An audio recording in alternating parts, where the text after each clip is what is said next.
Esports, they'll definitely be ones to keep an eye on, starting just outside the top 10. Plenty of other decent teams back here. You've got another one of the altitude cars. Obviously, they're starting up in 3rd position, but they're also starting down in 15th position. You've got Prismatic starting from the 18th position. The Sim Racing Collective starting from 17th. Obviously, some of these teams that we're well aware of elsewhere in the world of sim racing. Team Red X, Team Radline, Banter Boys, they'll be starting in 19th position. RD Simsport down in 24th.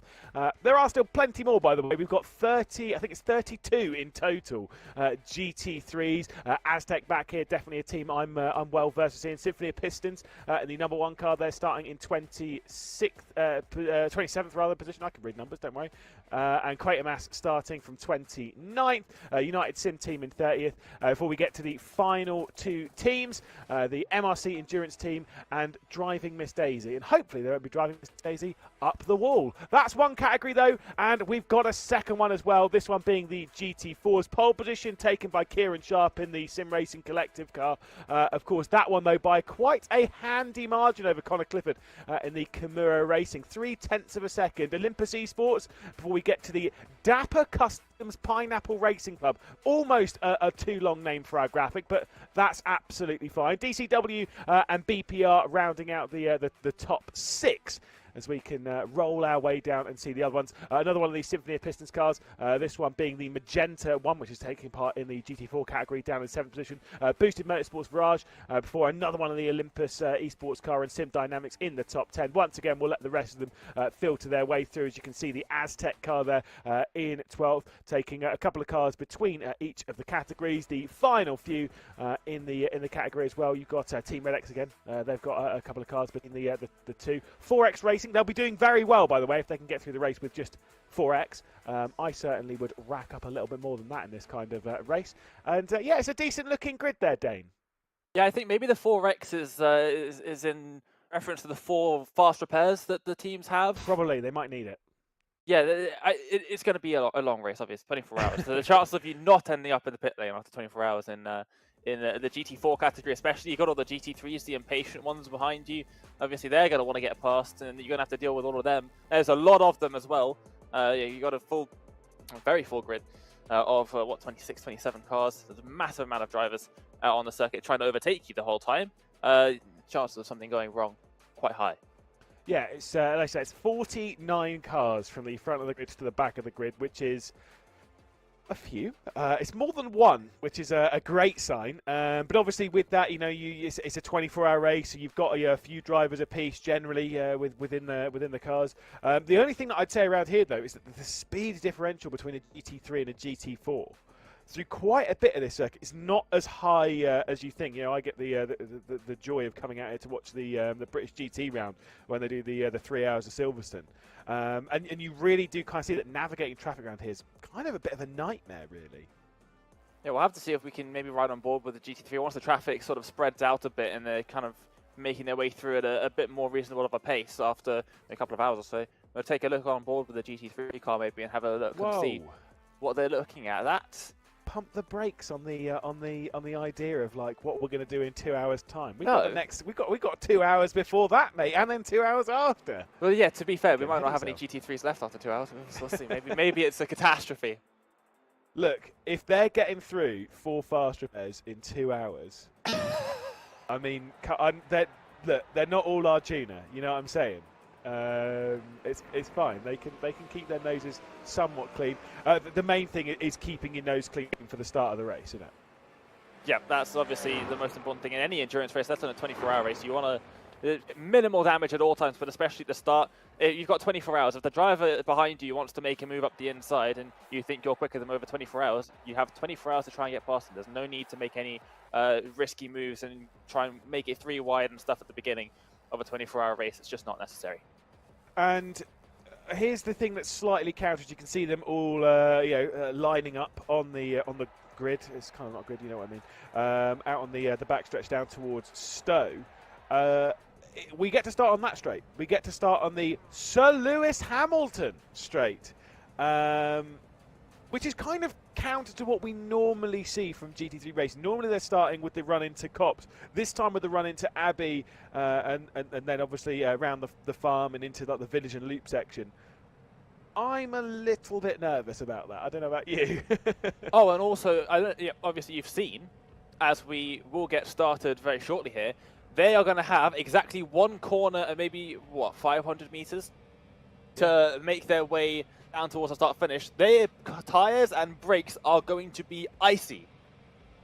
Yeah, exactly. It's going to be a tricky run. Let's put it that way into the first corner. And well, it's not even the first one. It's the third one. So I've played this game a little bit with Ewan a couple of times. What do you think we're going to see? I'm not going to ask you who do you think is going to win because it's a 24-hour race. That's a boring question because honestly, it's a guessing game. But I want to know, turn 3, are we going to see chaos or are we going to see calm? I think we've got to go for chaos. There's a massive grid, 49 cars making it through there. They're not all going to get through clean.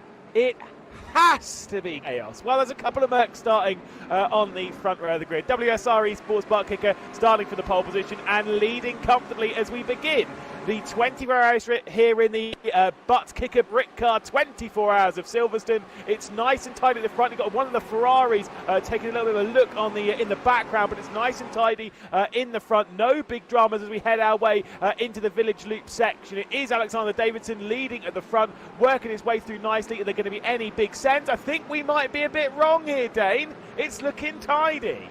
Wait for the GT4s, that's all I'm going to say. They haven't made their way through just yet. They're still going through the start-finish area, I think, so making their way through here. Yep, absolutely, there's the Aston Martin out in front.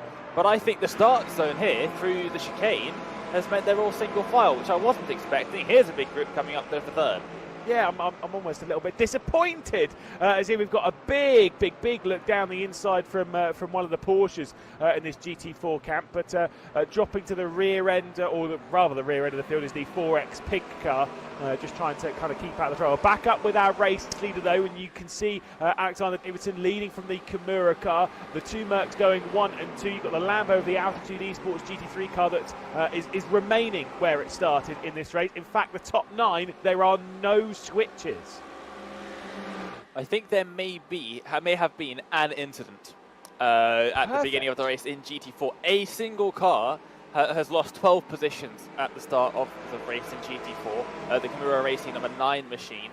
It looks like Connor Clifford at the wheel of that one has dropped 12 positions off the start. So that's unfortunate, but making their way through the field and actually gaining some positions back on this first lap. So it doesn't look like there's too much damage on the car, and they should be able to keep going. So I was wrong. I'll put my hands up there. That was probably the cleanest start at Silverstone I think I've ever seen in my life. I know, it's disappointing, isn't it? Oh, there's a bit of a look though from one of the Ferraris in the background. I think that might have been Leo Garibaldi rather, trying to get down the inside of Ethan Critch. You know exactly what it was in the 89 motorsport squad. That might though open up a little bit of a move from those behind.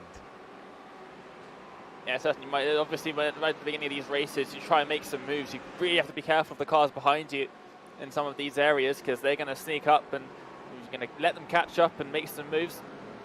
But yeah, obviously that's not quite working out just yet. But still single file, but nobody looking to drop back massively. All the gaps still staying relatively small in the GT3 field, which is what I like to see.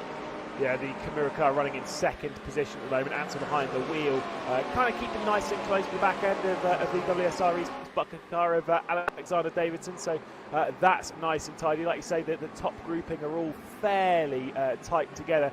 Bigger groups are kind of appearing behind the DCW car, where the Samsung Kanan car is just kind of dropped off the rear. Because they have moved their way up, it's Gibbo in the Sim Dynamics car has actually dropped back a little bit into 12th position after starting inside the top 10.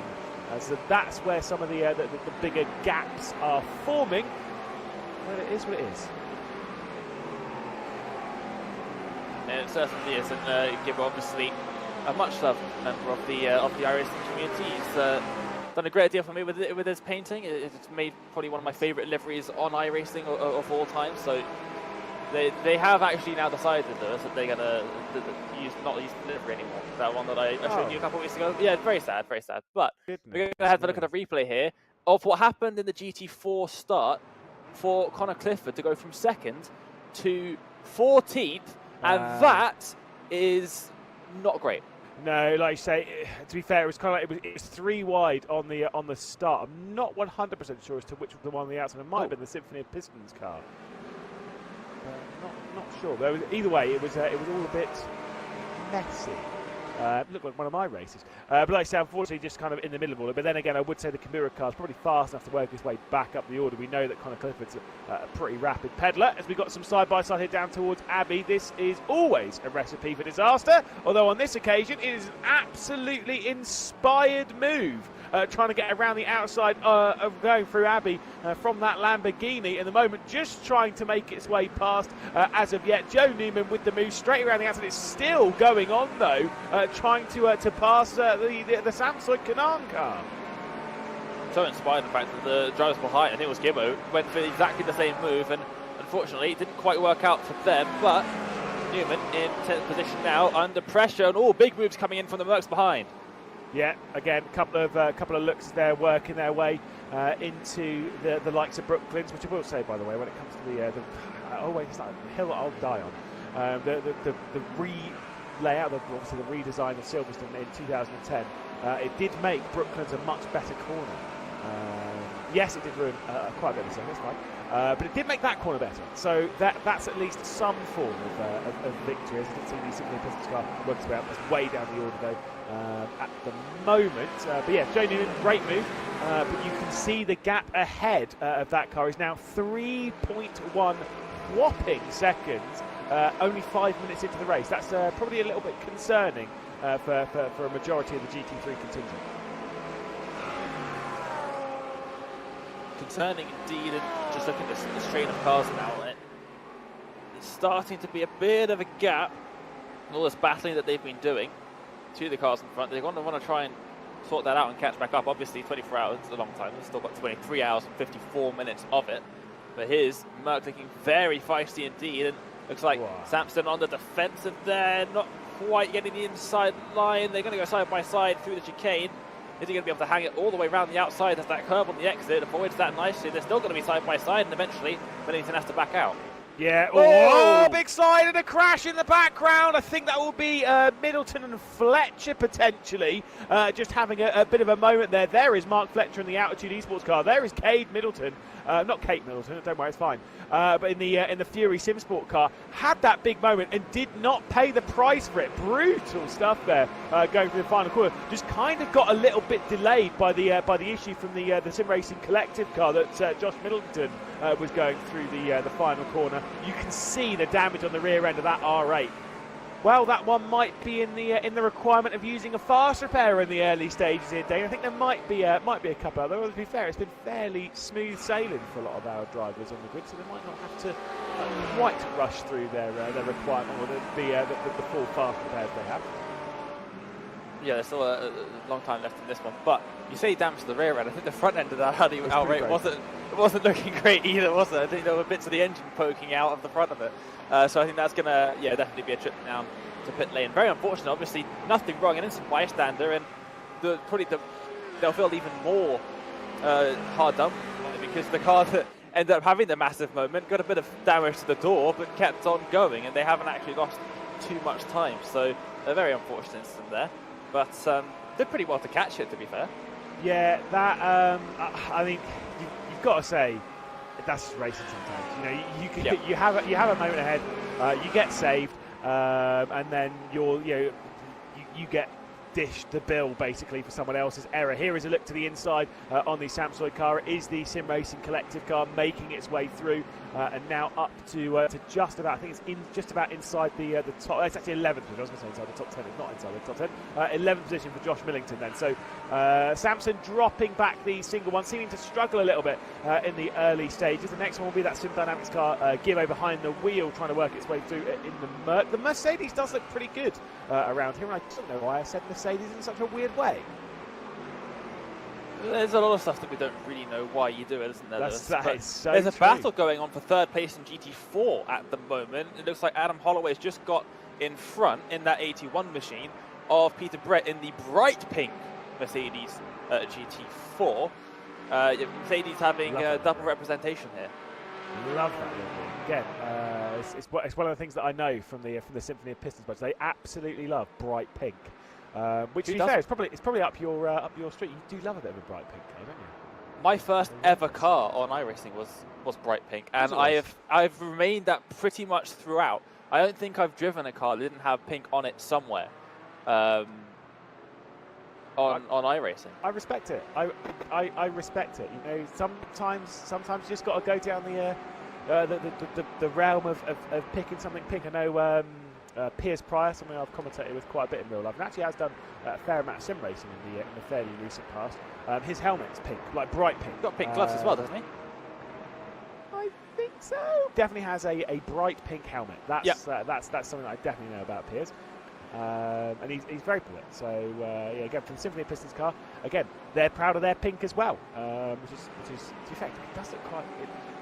To give it a British expression, it looks rather dashing. Ooh, dashing. Yes. Dashing. Okay. Right. Is it going to be dashing back into third place anytime soon? Don't think so. It's Nice. it's dropping back a bit. There we go. Way. That's an excellent commentary. There is going to be a move dashing in the background. I can't do it quite as well. I don't know how to commentate. It's fine. But you've got one of the cadence for fifth position. I believe it's Callum Jenkins against Mikey Pollard, having a little bit of a battle in the rear end. And again, just nothing too major in that. I will say that the top two in this category, they are fairly close. Kieran Sharp and Daniel essentially, they're fairly close, but there is no moves. I will say the rear end of that Porsche in second position is, at least from the angle that I've seen, horrendous. Yeah, it's this. Look up the order in GT4. First and second, 7/10 per second. Kieran Sharp doing quite nicely there, trying to extend the gap, but essentially still hanging on. I think that's just about in the draft. What is going on here? That's a lot of cars in the loop going through Aintree now, making their way onto the middle straight of the circuit, Wellington Straight. You were saying earlier about Brooklands, Lewis. It's my favourite corner on the circuit. I think it's the best corner on the track. Oh, by a long way. The run into it, you can actually do like quite a bit with it. Unfortunately, the prize is that you do have to navigate Village in the loop, which is terrible. I don't necessarily mind Abbey and the farm curve. It's like it's kind of a fairly nothing corner. You have to kind of battle them a little bit in these GT3s, but the Village in the loop is a crime. But at least, again, they've made up for it with Brooklyn, so there is that. Ooh, we've had an issue here in the pit lane. We've got one of the GT4s, the Dapper Customs Pineapple Racing Club. I'm so disappointed because they've got such a great name. Ben Cooper into the pit lane. Big shame. By the way, there has been a switch for third position in the GT3 category, or rather, it might have actually been, I think it's a hold position or maybe a return position. They did switch a little bit. Did the Altitude Esports GT3 Silver car and the 89 Motorsports car. So they have switched just a touch, but they actually remain in the positions they qualified in originally in this race. So as much as I'm making a big deal out of it, there's no big deal here, unfortunately. I'm sorry. So we'll see the Audis. The Audi's not getting a lot of love recently in iRacing GT3 category, but it's good to see we've got quite a few of them out on the circuit. Now, most drivers ended up going for the Lamborghini recently. It's a very similar car. I mean, some would say it's the same car, but pretty much the same car. But the Audi getting a bit of love at this field, which is nice to see. And this number 3 machine here, Andrew Dawson, looking for 5th position, looking to the inside into Brooklands. That's not going to work, and has now left himself a bit compromised in terms of the line for this next part of the corner, and has to drop back. Yeah, I think the wheelbase is slightly different. If I remember correctly, I think the Lambo's a little bit longer, and I think the Audi's a little bit fatter, but it's not by much. And they both run basically the same V10. In fact, again, when they were both racing in British GT, I remember we had a little bit of a game where we would close our eyes and guess whether it was a Lamborghini or an Audi, and we couldn't tell, genuinely. Some people were like, no, they're definitely different. They're definitely different. And I'm like, they're kind of not really. So that's fine. It is what it is. It is what it is, as we can see them all working their way through. Are getting a little bit of a note from race control. GT4 that we saw in the pit lane with the absolutely fantastic name. They were in the pit lane for a 30-second stop-and-go penalty for an unsafe rejoin, causing a car to spin and losing multiple positions. That potentially won't happen here because we've got an excellent move to the inside. This is fantastic racing in the battle for 5th position, 11/10 versus BRT. Yep, and it looks like you've squeezed off the track a little bit, but you do just have to keep the wheels on the racetrack, so you can have pretty much your entire car out there in the runoff, and you're all good. So I don't think anyone had any 1Xs or anything like that, and it means the drivers are going to continue racing, which is brilliant stuff. They're nice close racing, yeah, not many contacts, it was brilliant. Yeah, just like I say, just nice and tidy. It's what you want. It's what you really Here want. we go. And another look to the inside again, and more of an attempted switch as we can see the Audi R8 diving into the inside. The BRD car trying to work its way through, still having to remain in that 6th position, trying the up and under as they head their way towards Aintree, but it is going to be a hold for the Lamborghini. And again, a couple more looks. It's Ram Ranch joining the fight and trying to work their way up the order, and just not able to do so. Here comes the Audi R8 straight back to the inside. It's a risk one to dive going into Brooklands, and once again everyone's giving it a good look, but nothing too major. I think the switches that we keep seeing with 3rd position might actually be more connection based rather than an actual position switch.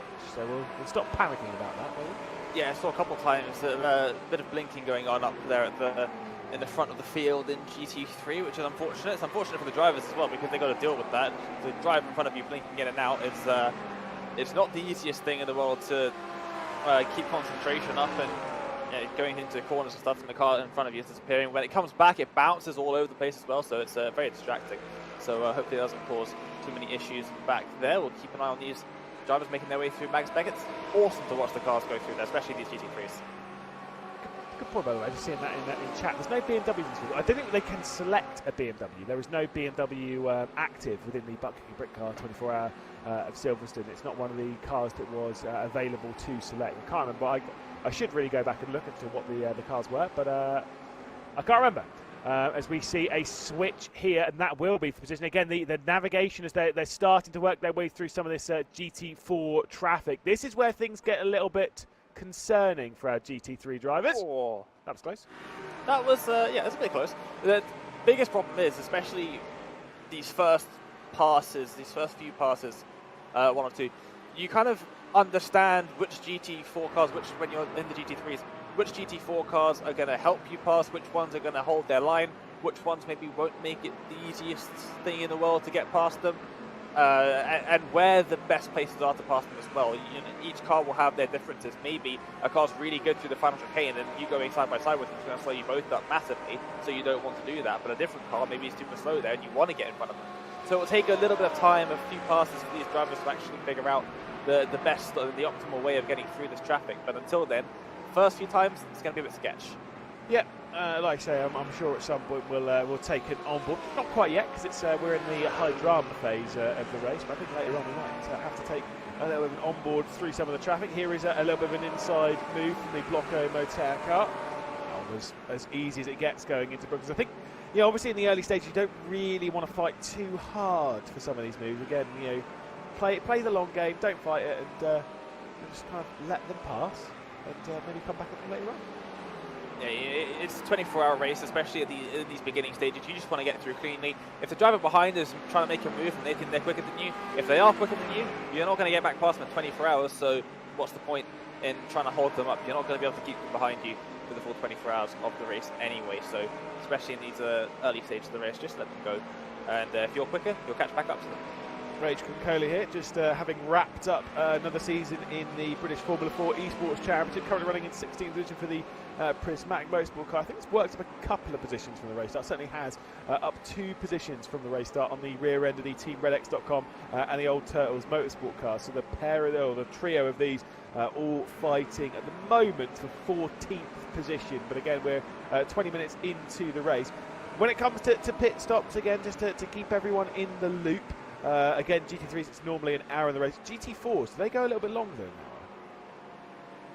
Oh, that's a good question. I'm not actually no sure. idea. Okay, cool. We're both in the... Well, we'll figure it out when we get there, shall we? Yeah, we got ages until the GT4s will start coming in for pit stops. So, yeah, we'll figure it out. We've got a lot of pit stops in this race. There's a lot of time. Yeah, exactly. Here come the Cowboys then, working their way around the outside. Some of those GT4s looking back at the... trying to go around the outside, going through Aintree of some GT4s. You've got to be careful because they wash out so quickly. They don't have the downforce to kind of keep them tight to the apex. Yeah, and just seeing a lot of GT4s through here. GT3s trying to make moves, trying to get the switch back. It's always risky in case the GT4 wants to give you the outside line. And now the two Mercedes, there's not a massive amount of difference at the front of these cars when you see them next to each other, but it just is, the rear wing is probably the biggest part. This is a massive, great big old rear wing on the GT3s. The GTs barely see it from the front. Yeah, of course, the GT3s generally, they're obviously they've got more power and they've got way more downforce. It's more like, they've got like splitters and stuff. They've got a little bit of having in the undertray. They've obviously got the enormous rear wing pushing that rear into the ground. I mean, you can see that also that the surface area of the car is quite large. You can see definitely here with the two Mercs, as we'll see racing the WSR Esports getting past the Symphony of Pistons car. You could absolutely see then the difference in scale. GT3 to GT4. They are quite a bit larger, but our race leader is under a lot of pressure. Kimura sat on the rear end right now, and hey, don't count out the number 19, the Altitude Esports GT3 Silver car, because it's not that far behind really, nor really is the 89 Motorsports car. They're all fairly tight. You can see there the 89 Motorsports car working its way through the final bits of GT4 traffic before once again setting sights on trying to get past the Altitude Esports car. Whoa! Contact! There is contact, and now it's all going to get messy. There's the 73 machine, the old Turtles Motorsport car. Luckily, it was very slight contact, and so no damage is going to be suffered by these cars. But this is where it gets a bit of a problem, because now you've got the cars coming behind you through turns 1 and 2. I think it's just about going to be sorted out by the time they reach turn 3. Looks like they're side-by-side for 5th position in GT3 as well. I think there might have been a very slow exit from Dawson. You can see him dropping backwards at the moment. Like I say, once again, the navigation through traffic. This is the thing with GT3 and GT4 racing, is sometimes when you're kind of like looking at it from a distance, you're like, wait, which one's which? As they try and work their way through, trying to get around the outside of Luffield, a bit of a brave one and a bit of an attempt there. But like you say, a couple of issues in some of this. Like I said, Dawson dropped back a couple of spots, as did Dave Martin. Whilst the top 9 had absolutely no switches in the first 20 minutes of the race, the last minute and a half, they've all switched around quite a bit, and it is Crofton Woodhatch in the Grand Ranch Racing car working its way forward into the top 5. And now through Magnus Beckett, this is going to be where you have traffic that you probably just have to slow up, right? There's not going to be too many opportunities to try and go around the outside side by side with the GT4s, and that's going to bunch up the GT3 pack as well. Every time they come through here with traffic in front of them, they're just going to be losing time for the drivers behind, and hopefully we'll bunch them up enough that they end up very close here onto the hangar straight and then towards Stowe in the final chicane where they can make some moves. How do you say this last name? I'm just curious of your knowledge. Zavruta. Yeah, surely. What else would it be? But then Hungarian, isn't it? I'm assuming it's Hungarian anyway, because normally the SZ. I can never remember, but an SS is like a sh, and then you got an SZ, you got a CS, and I'm just like, I can never remember which one's which. So that's fantastic. If that's wrong, sorry. We're English and we can't speak, so that's fantastic.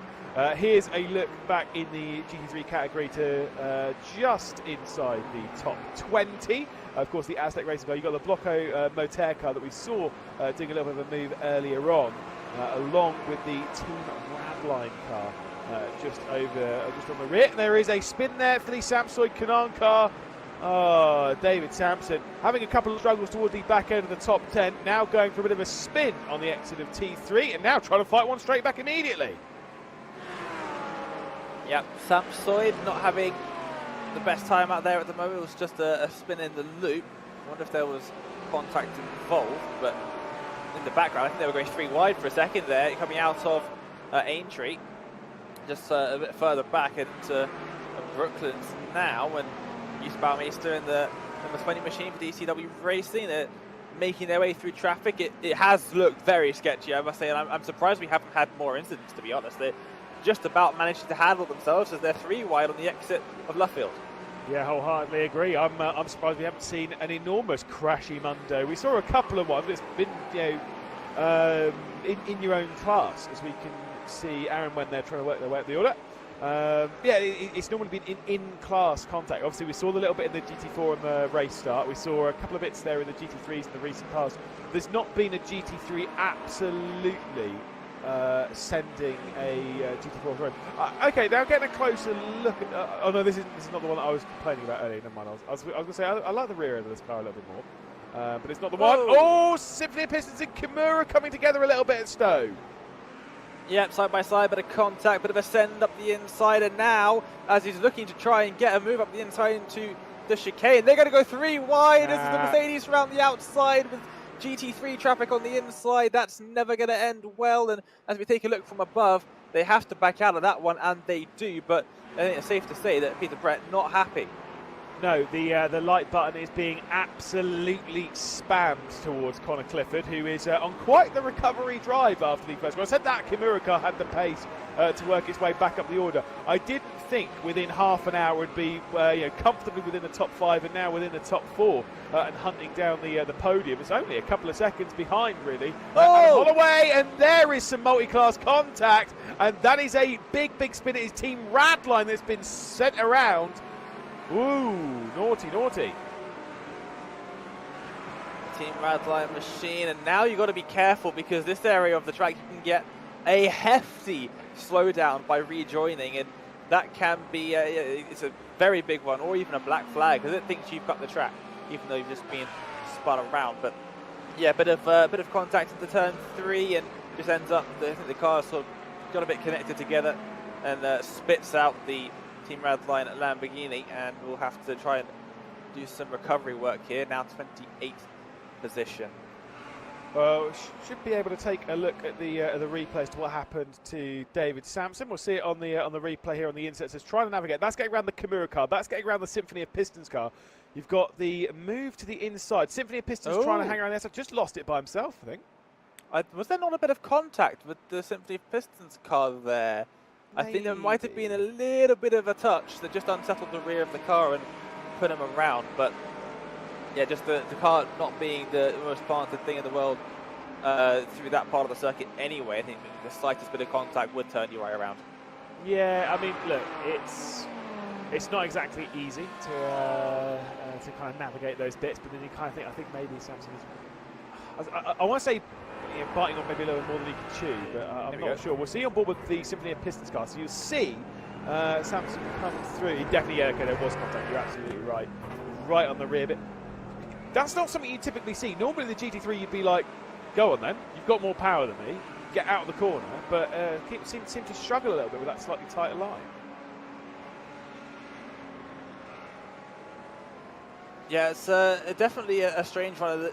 The drivers that are still in that phase of trying to work out exactly what's going to happen when they make their way past all these GT4 drivers, and the GT4s as well, likewise, trying to figure out where the GT3s are going to send it on them, and what the GT3 strengths and weaknesses are compared to them, because obviously it's not, as you were saying earlier, the GT3s aren't just massively faster in every single aspect of the circuit, so still in that stage where it's very sketchy in a couple of incidents now that we've seen where they've been coming together. This is super close between these two as they make their way through Maggots and Beckett. We're going to take another replay of this. Yeah, Team Radline, see what happened to them. Of course, we saw them backwards and just trying to navigate their way through. This is exactly the same section of circuit where we saw the Samsung car. Symphony of Pistons again directly ahead of them. It's not going to be those that got involved in the fight. It was the car behind. The two of them kind of coming together a little bit. And to be fair, you've got to remember, like a lot of these drivers, they're racing on single screens. You don't have as much spatial awareness as to where you are on the circuit. And the Team Radline car, they just met in the middle a little bit, really. Yeah, that's at least what I feel. Unfortunate there. And back down to 28th position. So that's very detrimental to the beginning of their races. There is what we were talking about earlier, where you see a little bit of blinking going on for, what was that, Critch? Yeah, I believe so. Although this time it has actually resulted in a has been a position switch. It's it's almost a little bit like the boy who cried wolf between these two, isn't it? We've been seeing them close together. We've seen them switching on the leaderboard. And we're like, no, it's not switch, not switch. No, it's not switch. No, it's not switch. No, there is actually a switch. And the 89 Motorsports car has now taken over that third position. So that is a legitimate switch on the circuit. This is not the way round that we were looking at them, say, 10 minutes ago. Gariboli has got himself into third position. Love those biscuits. And it is now a hunt for second place. Taking a look at another replay, and this is exactly how the move unfolded down into Stowe. Yep, down the hangar straight, getting a run out of Chapel. And now, nice move up the inside. And yeah, he's just sort of given him a position there. Maybe trying to look for a switch back. Let's see. And no, nothing just yet. Will there be a send into the chicane? No, just a lovely move, lovely clean move by the 89 machine. Yeah, it's just nice and tidy, like you say. For 89 Motorsports getting their way into third position.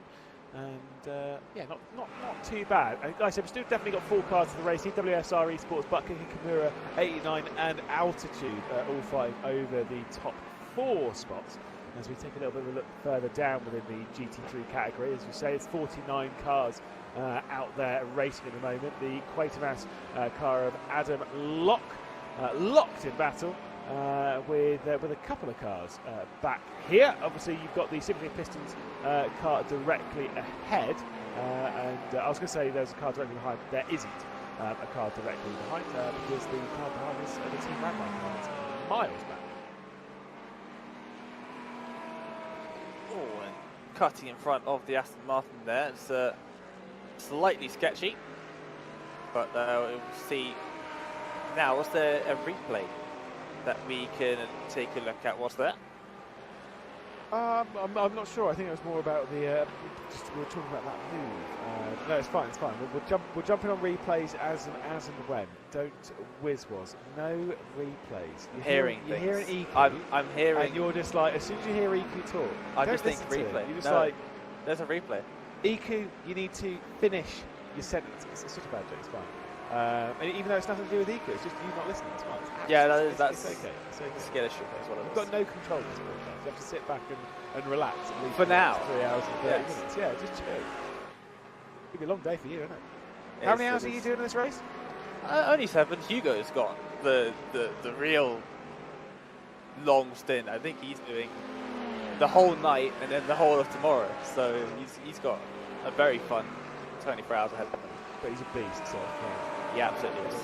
The man's an animal. And this is the right circuit to say that. Who was it that was involved in that crash? Steve Soper and Don Cleland.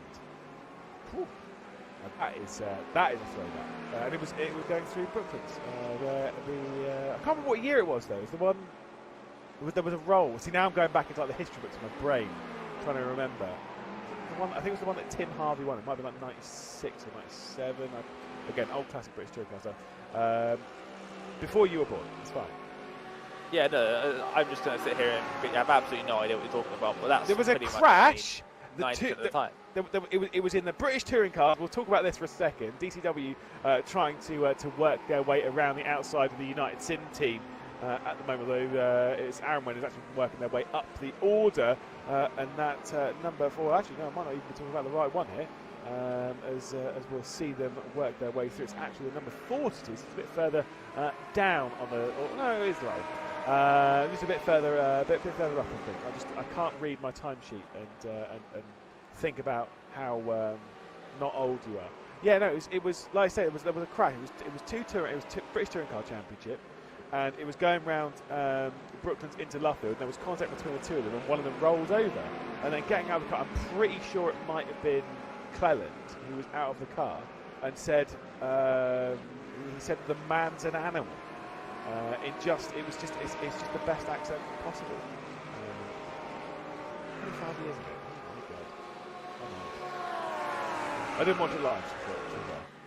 The best accent is that famous commentary clip at Oschersleben, and that's all I need to say because you know the one I'm talking about. Yeah, I do know. He does need to be taken. To be fair, that first corner is terrible, and the designer, I can't remember what the quote was, and I'm not going to repeat it here, but it was, it's an excellent quote, And just like that's top tier commentary. What championship was that on? Is that like ADAC or something? WTCC? Ooh, ECR? yeah, it might have been. Yeah, no, it might have been WTCC. I think it was like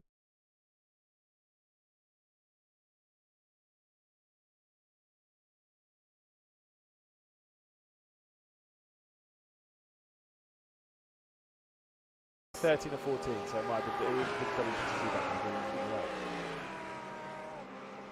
Your memory's all right. It's not terrible. I mean, it's pretty shocking to be fair, but Well, I can't remember useless stuff like that because no one needs to remember that quote. But it's iconic and whoa, okay.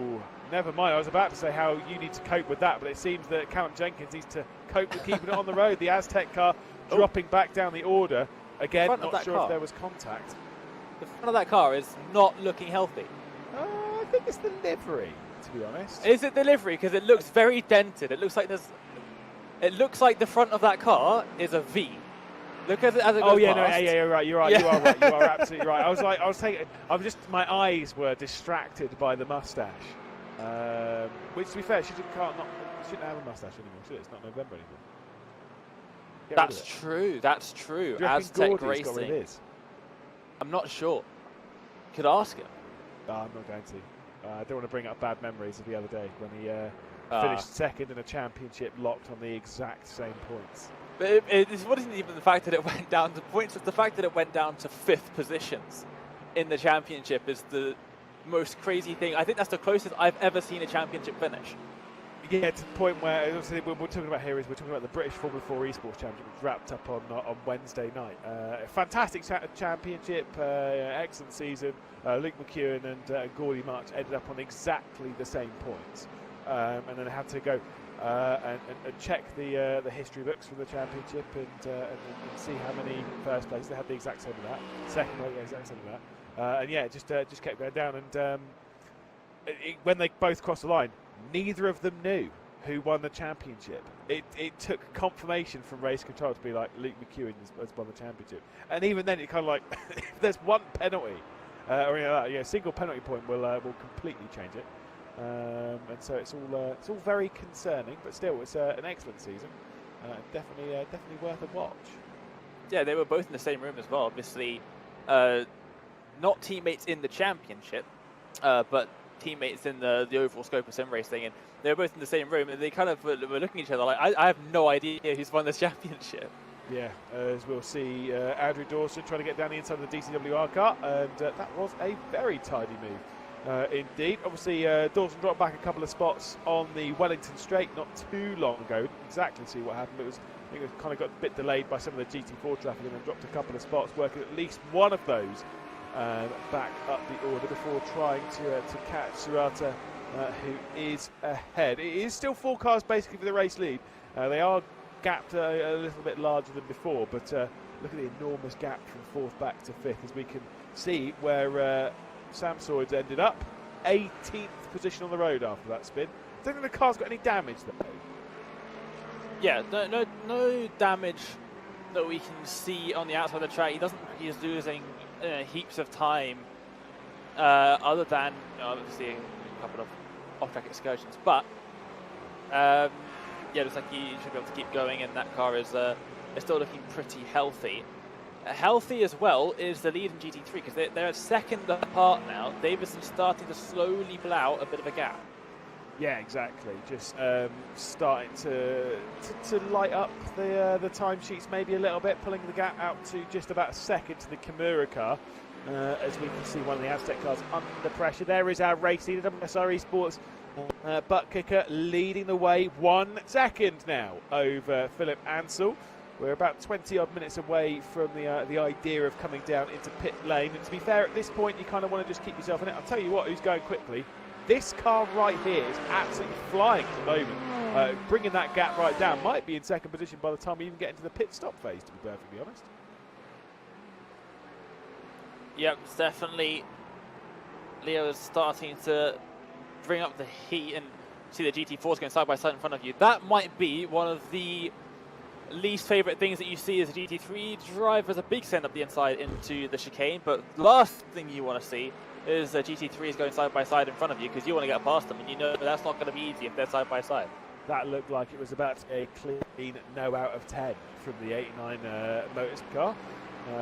Again, just with a bit of a late look going into the chicane there at Club. And I think was half-heartedly committed. Thankfully, had enough time to back out that one. I always say if you're going to go for a move, at least fully commit to it. As there is another one straight down the inside, trying to navigate some of the GT4 track. That is going to delay Gariboli at the moment. Now, what's about a second off the rear end of the Kimura car. But you win some, you lose some through traffic. It's just you've got to take it as it is. Traffic giveth and traffic taketh away. I only use it as a joke. Yeah, oh, for sure. It is. It's so true, though. It is only to be used in an ironic fashion. Here comes Sam Sloyd up the inside into turn 3, and now trying to get a cut back on the loop. Very common move, you'll see this, as they try and get a better exit out of the loop, help their chances through Aintree on the Wellington straight in towards Brooklands. He's nicely into the slipstream here, surely going to make a move down the inside. Yeah, and indeed should be a nice little tasty one, at least a good attempt as he's going to try and send it in. David Sampson on the return up the grid. Oh, by absolute millimetres. The Aztec car drops back in behind of Sampson. And also joining the fight is William Hope. I'm going to assume he's in the same car as, I'm assuming Ed Hope's probably behind the wheel as well at some point during this race. Team Loose Spurwing car at the moment been closing its way back in. I do quite like myself a little bit of what is effectively dark blue and a bit of yellow. It's like simple but effective, although I would like the yellow to be a little bit more Valentino Rossi. Yes. It's a professional looking livery. Oh, side by side entrance to Beckett to the GT4, making everybody's life difficult there. But yeah, I agree. It needs to have just a touch more green to it. Yeah. So a touch more green. But otherwise, very elegant looking livery. The opposite can be said for the 89 Motorsports car, which is all over the place. Not in a bad way. I do like it, but it's got a lot going on. Are we working into the livery judgment phase of this broadcast already? As Gariboli's trying to get around the outside of Philip Ansell, who's having a couple of struggles here. 3.2 seconds. The last time we looked, they were all separated by about a second apiece. I think the Kimura car has had an absolute disaster through traffic over the last lap. And is now under an awful lot of pressure for second position. It's been an excellent one for Alexander Davidson to have pulled out now that 3-second gap. It was, let's say, a second. So he's done 2 seconds in the last lap, and that is evident on the timesheets. It was a second faster on the previous lap. I'm pretty sure we're already tracking, and it is indeed tracking to around about a second faster over this lap as well. I will say with the 89 Motorsports car, the blue needs to be a little bit more of a blue, if you know what I mean. It kind of gets hidden away. And I think the orange needs to be a bit more of an orange. You know what I mean? I do get it. It kind of just all mushes into one, but also the pattern and the white background might. Oh yeah, I love the pattern. It might not help with the blending in. Maybe if it was a darker color behind it, like a dark blue, similar to the livery we were talking about earlier on, the blue and yellow. That blue underneath the orange and blue would, I think, make that livery look a bit better. Here we go, side by side, up the inside, then third position, and Clifford back up into third position. Remember back to the start of this race, by the way, 40 minutes ago or so. Clifford getting spun around at the beginning of this race before we even reached the start finish line, and now up into third position. So brilliant comeback drive. Yeah, it really is. Like I say, working their way out back up after that early spin. And has been setting faster laps than Kieran Sharp, our race leader in the GT4 category. So very impressive. And again, they're only really battling for wins here. They want to get up into that first position. Second, third, whatever. Not really too bothered about that. Just want to get wins and just want to go and grab that prize. Yeah, it is what it is for Adam Holloway, dropping back a little bit. I will say, now you're saying about the dark blue underneath that sort of like the lighter blue and the orange. That would, as the cool kids would say, that would look sick fam, no cap. I think you've just killed off Iku there. I did a little bit. I think Iku's gone for now. I think he'll be back in a little bit.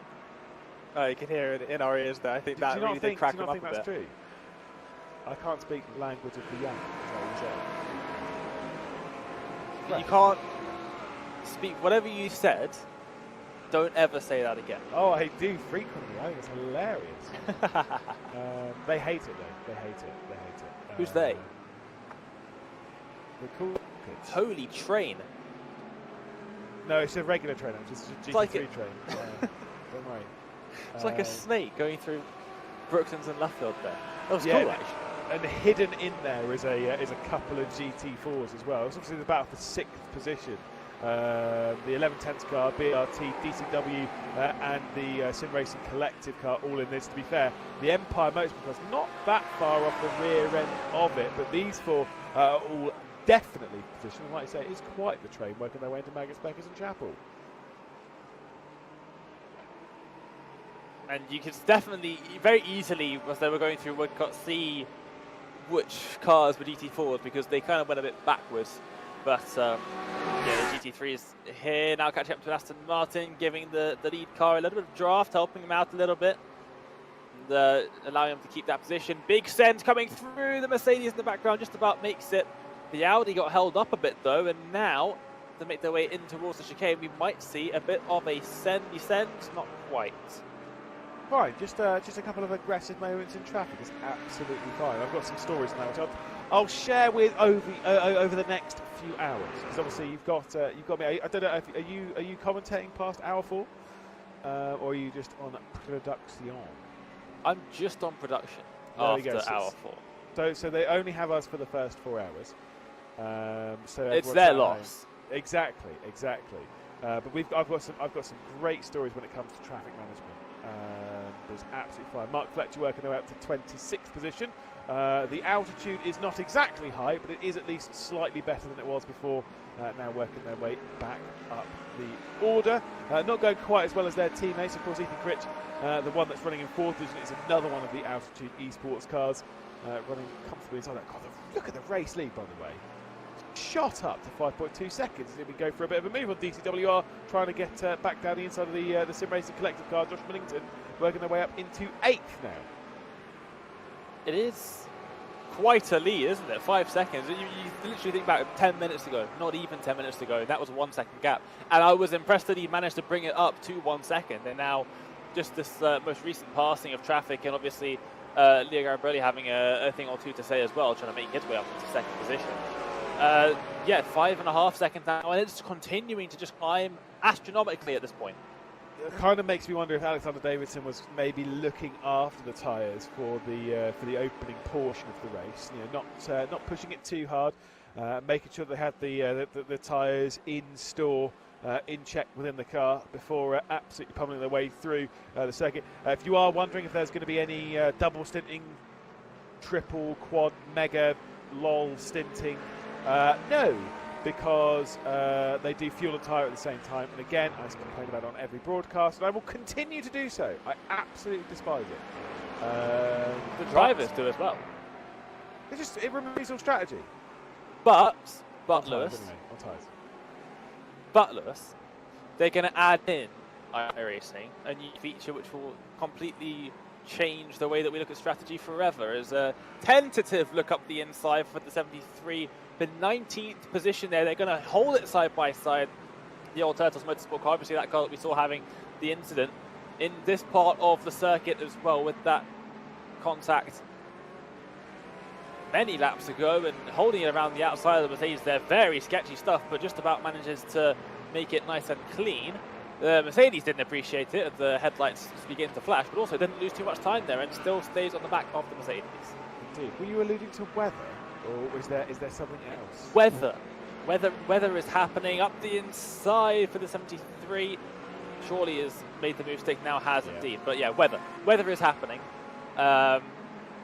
We first made the big joke. I don't actually know if you've seen this or not, the Daytona 24 Hours back in 2022, where we had a full weather report. Back when everyone seemed to think rain was being released imminently, and really? 2 years later, here we are. But no, they have now made significant progress on that, and that is looking like it will be ready within the next couple of seasons. Yeah, I was going to say, be careful on that. You never really know. To be fair, I will say, it does seem as though they only want to release it when it's right, which is great, because the last thing you want to do is release a half-hearted weather system and then have everyone complain about it constantly and not work properly, have to completely change it, and then everyone complain about the changes that you've made because it now doesn't work like the broken way that it used to. I'm not talking about any sim in particular. Every sim. It's fine.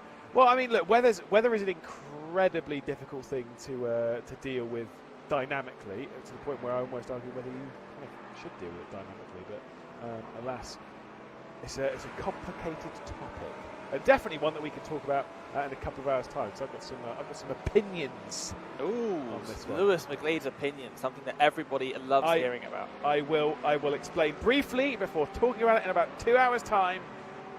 Sometimes it is better to have a scripted system that works rather than a simulated system that doesn't, even if it's trying to simulate something which is going quite well and it's only doing part of it.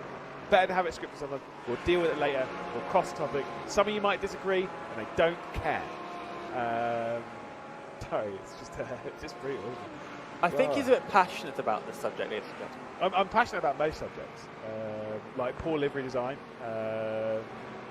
You bring that up as we're looking at pretty much just a straight black car as well. That's true, which is disappointing because it is the Symphony of Pistons car. What happened, lads? Why is it black? The beautiful pink Mercedes, and then... What is that? Oh, we didn't submit a livery. That has got a gold dent in the rear end as well. Hot damn. Terrible. Where's your bright pink, lads?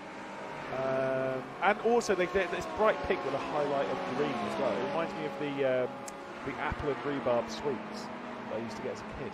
Oh. Did you see my livery for the Porsche Sports Pro Cup GB last year, 2022? Yeah, it was a watermelon car. Excellent.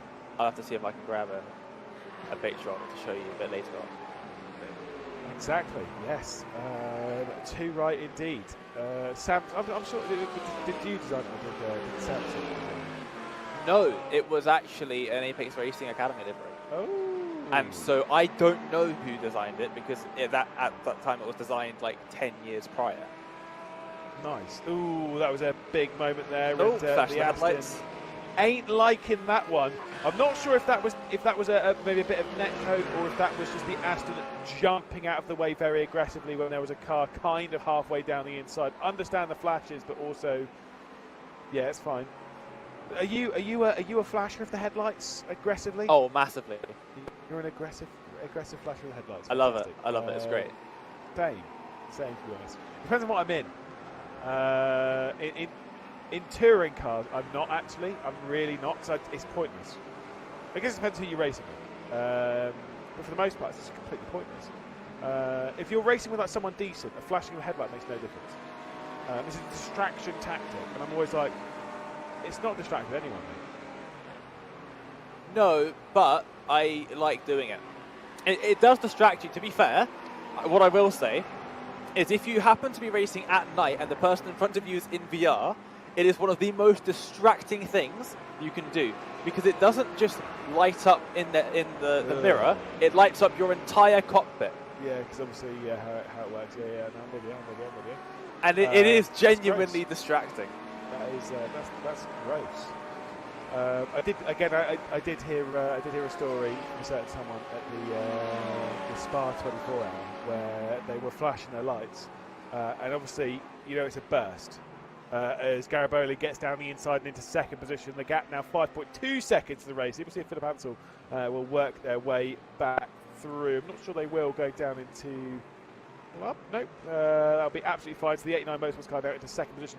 Yes, they were flashing the lights, and it's obviously it's a macro to have it flash like a lot. And this is on the real car, by the way. So and it'll have the lights flash on, flash on, flash on, flash off, as you've seen before. It'll do it 5 times. And what they didn't know is that the macro stacks. And he was very irritated with someone and just pressed the button constantly. Was just constantly pressing the button. And it obviously stacked the command so many times that going around a lap of Spa at the night, he basically had to do a whole lap of just the lights flashing. Now that must be annoying for literally everyone. The whole lap. Yeah, no, no. Iku's just, our producer Iku Merikosh, just put in our chat. I know a guy that rages so hard if someone does it, flashes the headlights behind him. He'll drop all of the other goals in the race and just make sure that you're not going to get past him. Oh, and fantastic. I have to admit, as someone who loves flashing people in front, I am the same. If you start flashing the headlights at me, that is now my #1 race goal, is that you will not get past. Thou shalt not pass. Yeah, but this is like the whole people when they're, you know, the little like look down the inside. I'm like, what are you doing? What are you doing? It's like I remember racing like this touring car championship years ago, where it was 2019, and I would look down the inside of people who I knew were fairly unstable. And I was racing at the Lauterstring once. I looked down the inside going into the first corner, got on the brakes really early, and just watched the car go straight on. I was like, perfect, it worked. But there were certain people where it's like, if they're a decent driver, like Gogo Bowdy was in the grid, Chris Butcher, some people that you've never heard of, that's fine. Gogo Bowdy's won the WTCR Esports Championship a couple of times. He's a quality touring car driver. Not even going to bother looking down the inside or flashing or anything like that, because he's not bothered by any of it, right? It's kind of like that's a driver that's too good to be bothered by it. It's a waste of time, effort, and energy and brain power to try and look down the inside. And so I have the same thing. As soon as someone like looked down the inside, I was like, okay, I'm going to make your life hell. You think I'm going to bow to that pressure? Who do you think I am? Who do I think I am? Who am I?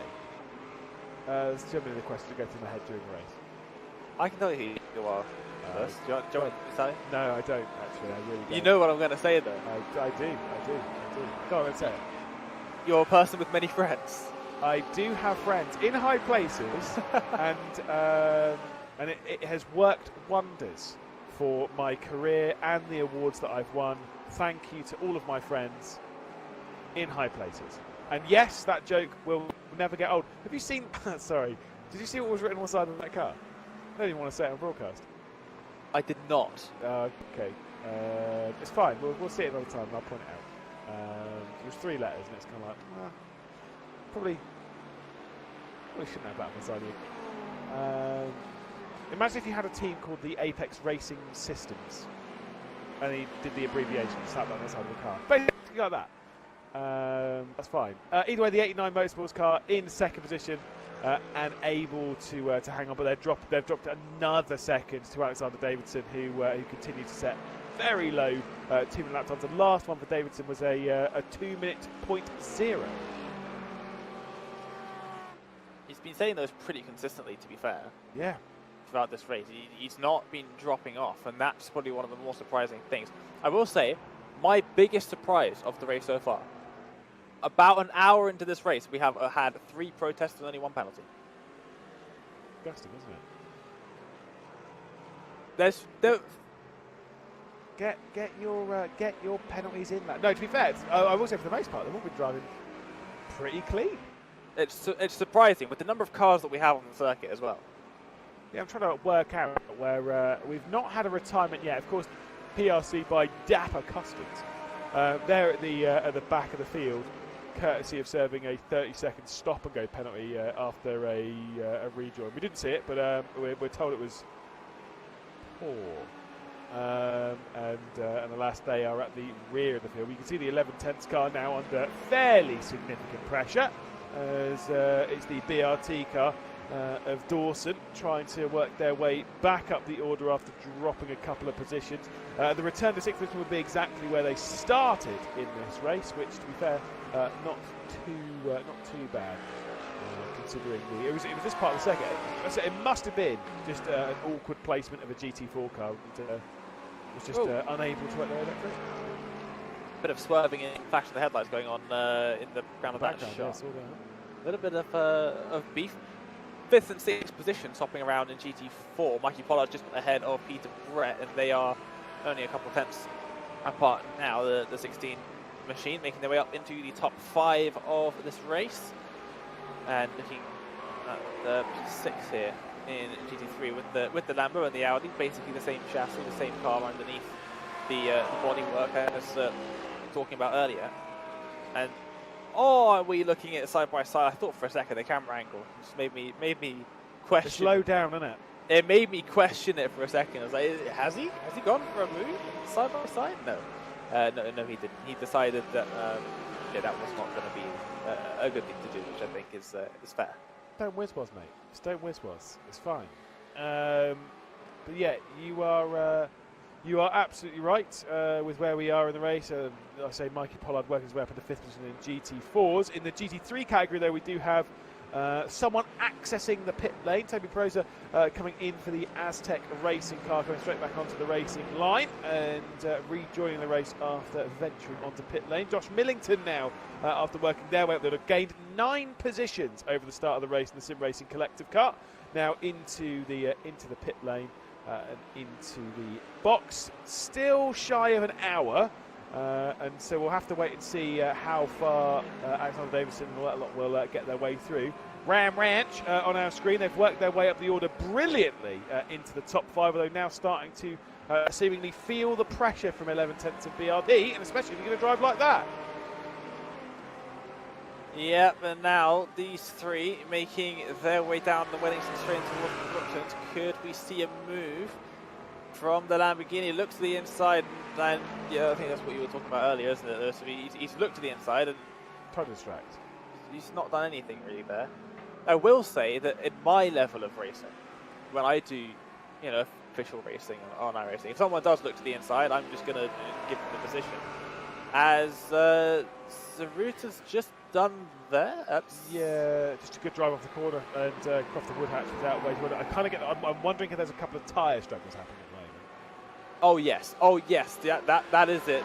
Look at the way that car was driving through cops. It was not happy. Not a compliant vehicle at all. Obviously, the livery taking seemingly some significant inspiration from a certain Formula One car.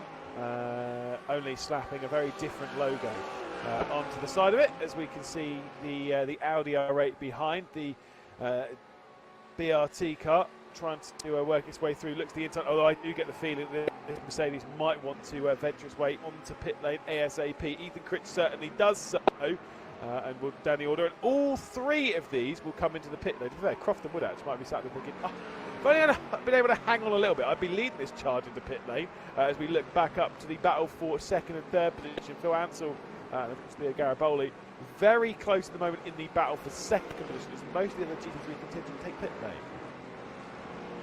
Yeah, most of them, that's for sure. And these 3, they're still staying out. They're having a good time of things out here. I mean, especially Davison, obviously, his tyres are seeming pretty good. I think you were right when you said you were just sort of saving them at the start of the stint. Didn't look like he had too much pressure behind him, and so was happy to sit back and keep that tyre life going. But surely they're going to be in soon now. I think the fuel more than anything, even if their tyres are still doing well, they're going to be running on fumes at this point. Yeah, of course, you know, Silverstone is a fairly high tyre wear circuit. Fuel-wise, there's plenty of places to save around here. You know, if you're lifting and coasting into Maggots, you can kind of like carry that through all of the Magnus Becker's Chapel section. You can kind of like lift and coast into quite a lot of corners. I was always told the fastest line through Brooklands, you actually kind of want to lift off. Whoa, that was sketchy. You want to lift off and start braking around the 100-metre board, which is actually way earlier than like the latest point you can brake, but it is faster because you kind of carry the momentum in constant radius through the corner. As we'll see Kimura trying to get their way through after a big delay going through Maggots, Beckett and Chapel. Kimura to the outside as a couple of drivers, speaking of Kimura, into the pit lane in the GT4 category. So it's not too bad. I think you have shown me this livery before, by the way. You just sent me a photograph of. And isn't it asymmetrical? The design is symmetrical, but the colours are swaps. That's the picture I wanted to send you. Oh, I see. It is a watermelon. It's a watermelon. That is an Apex Racing Academy livery with pink on it. I like it. No, again, not a controversial thing or anything. I do love an asymmetric livery, but that is more on design than on colour. I'm not a fan of a car that's got Alamaniti Racing. Sorry to really go at you a little bit. When you've got the same design from one side to another of the car, but then you switch the colours, I'm like, nah, I'm not a fan of that. switch the design and the colour, or switch the design and not the colour. Don't switch the colour and not the design. You've been told, Dane. Well, have it. Actually, Lewis McGlade, I think there's someone on track right now who you can tell that to, because I didn't design. I have. I didn't I design have told delivery. It was all Gibbo's fault. We can hashtag blame Gibbo for that. He is in the pit lane at the moment, the number 22. Not in the pit lane is our race leader, who's still out on the circuit. Didn't pit, and that's strange. If we were in the real life 24-hour race here, I would literally stick a microphone straight into Gibbo's car right now and be like, so about that livery. I think I might get thrown out of the car, it's fine. Yeah, Alexander Davison, the thing is, just because you're going fast does not mean that you're burning all the fuel doing so. You know, fast is smooth, and smooth means you're not using as much of what you have. You know what I mean? So right now things are looking pretty solid for the 1-2-3 car. I think it might be the pit lane this time by though. It's not. Fantastic. How? Quality fuel control. Yeah, that's something that my tiny brain cannot comprehend. My fuel usage is abysmal. Is it? In this and in the real world as well. My fuel economy, not good. On the road. Oh, I was going to say on the road. Stuff, yeah. No. Real racing is not. Is that Clio not too good fuel mileage? The Clio does. I do not. Oh, I see. I wonder what Cam Roger would think of your driving. He told me because I drove him around in Copenhagen. Yes, he told me that I was 3 gears too low. Oh, I see. Yeah, Cam once told me when we were in Milton Keynes doing VCO, ERWC. Yes. Many of the other times that I've driven around with Cam in the car, he said, Lewis, you are the fastest driver I've ever been in a car with. And I don't think it was a compliment. So I burn quite a bit of fuel as well, for different reasons. As the Quatermass car again just works its way up the order. Michael Tyler behind the wheel, navigating some of the traffic. Surely Alexander Davison has to be in the pit lane fairly sharpish. As Garibaldi's back in. The 89 motorsport car is back in the pit lane. Speeding, surely. Must be speeding. There's no penalty that's being applied by race control, so that is speeding into or out of the pit lane. But we're not being shown, and he's come to a stop. I wonder if there's... I think he's hit something, because that was an instant stop. I think he's served a fast repair. Yes. That's exactly what it is. What happened to the 89 car that he had to take a fast repair? Thankfully, this is not something for you and me to deal with, Dane. Iku Mericala will be rushing through the replay, desperate to find out. Oh, I can tell you what's happened. I can tell you what happened because in the protest form, oh, we're going to love looking at this. There's just been an incident reported. And you want to hazard a guess at which car's been involved in this incident? I've got no idea. Is it the 89? It might be. Here we go. Just feast your eyes on this one. Is it going to be a really bad rejoin from the pit lane? Straight on the racing line. To be fair, that's one of the most beautiful synchronized spins I think I've ever seen in my life. Oh my god! The thing is, okay, I will just say, I'm gonna come to the defence ever so slightly of the 89 before saying what you're doing. For one, the pit exit here has no blend line. It doesn't. It is a joke. Why is there no pit blend line? Have a pit blend line and follow it. Silverstone, what are you doing? Also at the same time, why are you just driving straight back onto the racing line when there do be a car there? That's very simple. I feel really bad for Ben Cooper as well, because if we saw that from his helmet cam, from through his eyes, he would not have seen that car coming at all. No. And that would have been the biggest jump scare, I think, of his life, as they're going side by side on live pictures. But that is not great. And he has been reported to the race steward, I mean, for obvious reasons. I think a fast repair is not going to be the only trip down pit lane that has caused the old Leo here. And, well, it was looking very good for the 89 Motorsports car. And unfortunately, not looking fantastic now. Bit of weaving. Is that to acknowledge the flash of the headlights behind? Is it or is it to figure out if their car is still, even after the fast repair, if it's still, doing well? Yeah, I mean, there could be a thing where the 89 Motorsports car has irritated the Empire car. The Empire car flashes, and then Leo's just sort of like shut up. But of course, there's no rear flash, so you just weave a little bit. There's only 2 ways to communicate in a race car, and chat is disabled as far as I'm aware in the game. I do believe that chat is disabled. And so the only way to communicate is flashing lights and weaving. No indicators, no nothing. As you can see, our race leader there in the GT4 category, Owen Ball has not been into the pit lane yet. So whilst the Sim Racing Collective car Jack Stanford, and there has been a driver switch here, this is the actual race leader. We're just awaiting the final pit stop. Oh. Just taking a look, if we can see, because the United Sim team, number 15 machine, has been given a stop-go penalty for causing an incident, and the incident is rear-ending the SOP esports racing machine. Top tier. Easily but done. I'm not sure which SOP esports racing. There are 2 of them, yeah. There's a couple of them. Who knows? Lap 1. I realise still investigating things from lap 1. Which is strange, because they've already... It just took a while for them to report it, because they've already done incidents from lap 11. And we're on lap 32. So that's an interesting one. Most bizarre. But stop-go penalty has been given there, and I guess the next thing that they're going to be taking a look at now is that incident out of the pit lane. You'd imagine that can't be taking too long once they take a look at it. Which car was it that got the penalty?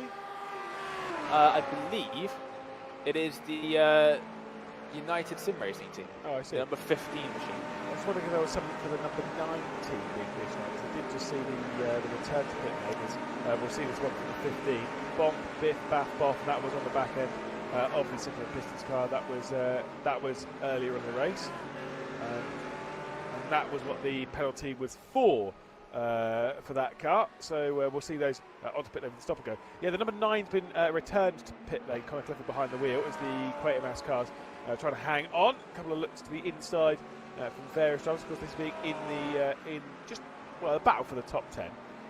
Basically, in the GT3 category, you've got the TSR car that we're looking at here, and ahead of those is Gibbo and the Sim Dynamics guys. Found himself inside the top 10.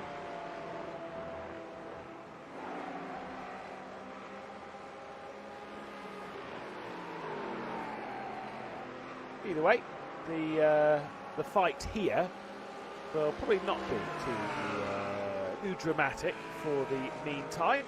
I don't think there's going to be too much just happening within some of these groups. It's all just calming their way back into the race post pit lane and navigating their way past the GT4 traffic. They're going to side by side and towards Stowe, very nearly a little bit of contact there. Leo is on a bit of a mission. And makes his way past the Audi there, but now maybe under a little bit of pressure behind for that 8th spot again, as Sam Congreve looking to try and make his move as well. Indeed, has been a move in the GT4 category as Connor Clifford has worked his way back up into 6th position also, so just a little bit movement back up the order after a return into pit lane. There is Ben Cooper, and there is Leon Seeley.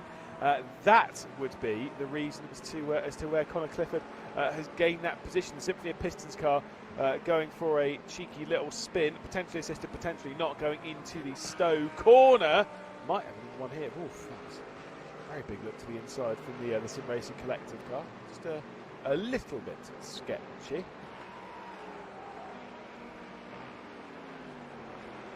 And looking in towards turns 1 and 2, again looking almost to the inside, but you're not making a move in the turns 1 and 2, so not too sure why you'd compromise your own line like that. But number 11 making their way through turn 3. We'll take a look at one replay here, Lewis.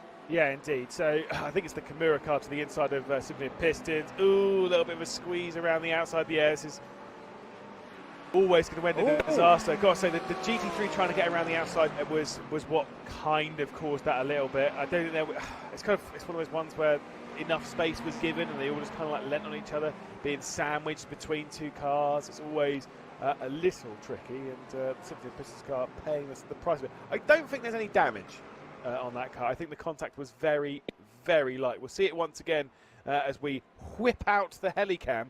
There's the GT3 straight around the outside onto the scene. Just a little bit of a pinch. There is enough room for two cars there, but it's so tricky to navigate. Yeah, for sure. Just the slightest bit of contact, and really it was the secondary contact that came from that actually ended up spinning them around. And luckily there is a vast amount of runoff on the outside of Stowe for good reason, and no contact with the wall was made. It was the lightest of contact between the cars, and for that reason they were able to keep going with just a bit of time lost and probably a bit of frustration, but no more damage than that. There's a wonky-nosed Ferrari, of course the number one car that obviously belongs to the Symphony Pistons. Their distinctive black, definitely not their own livery GT3 car. As we can see what's happened to Rachel Go trying to work their way up the order, trying to get around the outside. That's going to be brave, but it's not going to work out on that one. Of course, Prismatic, they were further up the order, I remember correctly, from earlier in this race, but the pit stop sequence has not worked out in favour of them. You may see that the 89 motorsports cars have very much disappeared on the old time because obviously there are issues. They find themselves in 7th position, but they also find themselves with a very, very, very unsurprising 30-second penalty, 30-second stop-and-go penalty. So we'll see this car return to pit lane to serve that after the rejoin post-pit exit. Hopefully this time when they leave the pit lane, they won't just drive straight across the racing line. Well, they managed it with the fast repair. That is so hopefully we'll see them, not cause another rather large incident that they did the first time around that gave them a penalty. But yeah, it was a strange one. I've got the relative. It's been brewing in my head for a little bit now. You have the relative, and Leo's probably seen there's a car alongside, but he's probably looking at cars behind him on the circuit. On the relative, maybe it was like 0.0 or 0.1 seconds ahead was the GT4. Maybe that's why you didn't see him properly, but down to the pits to serve that penalty anyway. You got to make sure you don't speed, because that is the worst that could happen. Is you drive into the pit lane to serve a penalty and you speed into the pit lane. I've done that before. It is. Oh yeah, I've done it around here. Horrific. I've done it around here. I came in the serve penalty. It's an easy place to do it. Yeah, it was in a Formula Renault 3.5 style, or Formula 2 really, style car, and I came into the pit lane to serve a penalty for speeding in the pit lane, and I sped in pit lane while serving the penalty for speeding in the pit lane. And rather than continuing on in that race, I just bailed. I was like, I'm not getting any points in this. Let's just move on. And I was, to say I was fuming was an understatement. And that was exactly my first year of racing as well. That was 2019, so I've been racing for 6 years at that point. I was livid with myself that I would speed in pit lane twice in the same race. Considering I don't normally speed the way in the pit lane. A little look to the inside. Mark Fletcher trying to work their way past. This might actually cost them a spot going into the first corner. It might cost them a little bit more than that as well. The Amber lifts off, I believe, and there, just in front, comes out Leo Garibaldi from the pit lane from that penalty, and these three battling, squabbling a little bit through turn 3. Here's another good livery, RD Sport. I am biased, it's pink. I don't mind it, I quite like it. I don't know. I don't have to take a much closer look. I actually quite like the Aztec car. Yes. Apart from the mustache in the front, really massive fan of that. But I get where it's for, so it's fine. But I like the white, black, red, and a bit cheeky bit of a yellow highlight. I do like a car that's got a bit of a highlight, and I've also had a little bit of a conversation with the Apex Racing team, and I think it was the Fuji 8-hour. It might have been, because they only had one car in it, so they didn't have any highlights in it. And I said, oh no, it's actually an IMSA, sorry, which will be on tomorrow night. And they didn't have a highlight, and I was like, it looks terrible. I must say, the new Apex liveries with a Valentino Rossi yellow highlight. It looks better. Looks great, and it does add to the livery, but I do agree. You need it. You absolutely need it. As we see a look, the outside coming in for the Project 88 car. Now, they've tried this once before. They do like an outside move going around here, don't they? Well, you can carry more speed in theory, and it also does if you can hold it around the outside, gives you the inside line for this, and it works, and it's been working for the Project 88 car. So, all fairness to them, I mean, making that move, it's not the easiest thing to go for. It takes a lot of commitment, but it's working out for them. Yeah, indeed. As we can see the other altitude car. There is a look at the RD system car. I mean, I'm okay with it. I don't love it. I like the idea. I don't love it. I don't know. It's a good. I feel really bad. Just judging people's liveries. But that is what's going to happen in the next 2 hours and 40 minutes. So if you're a team on this grid, suck it up. It's absolutely fine. You just have to deal with it and move on. I think the RD Supersport car though might be dropping back a position in the near future, because the Aztec is going to try and look to the outside, going to go for the up and under and the switchback as they head their way through the village loop section. Once again, going to try as they race their way down towards Aintree, and by the time we get into Brooklyn, we might see a move coming in from the Aztec car. Of course, that one being piloted by I think it's, oh no, it'd be Tony Proser in that one. That's where the move will come. There comes end up the inside. That's not going to be too heavily contested by the 555 machine. I would like to say, number one machine, that is the SOP Esports Racing car in GT3. They have got a drive-through penalty. That's the number one machine. Drive-through penalty for some contacts a little bit earlier on in the race. So we'll see them coming down into the pits very shortly. Yeah, we didn't quite see those before, but it is what it is. It's just, I think we were starting. We were so positive, weren't we? We were like, oh no, everyone's been so keen, everyone's done this, everyone's done that, and I was like, oh no. This is the car we were literally one ahead of the prismatic car that would be on the top pit and serve that penalty, as we can see the prismatic motorsports car. Obviously, as we work our way through, we know that so now we've been through a GT3 and a GT4 pit lane sequence into the lane. We know they both basically pit around the same time. I think the GT4s can go slightly longer than their GT3 counterparts, but really not by much, only by a couple of laps. Unless you're, of course, Alexander Davidson, at which point you go basically everyone else.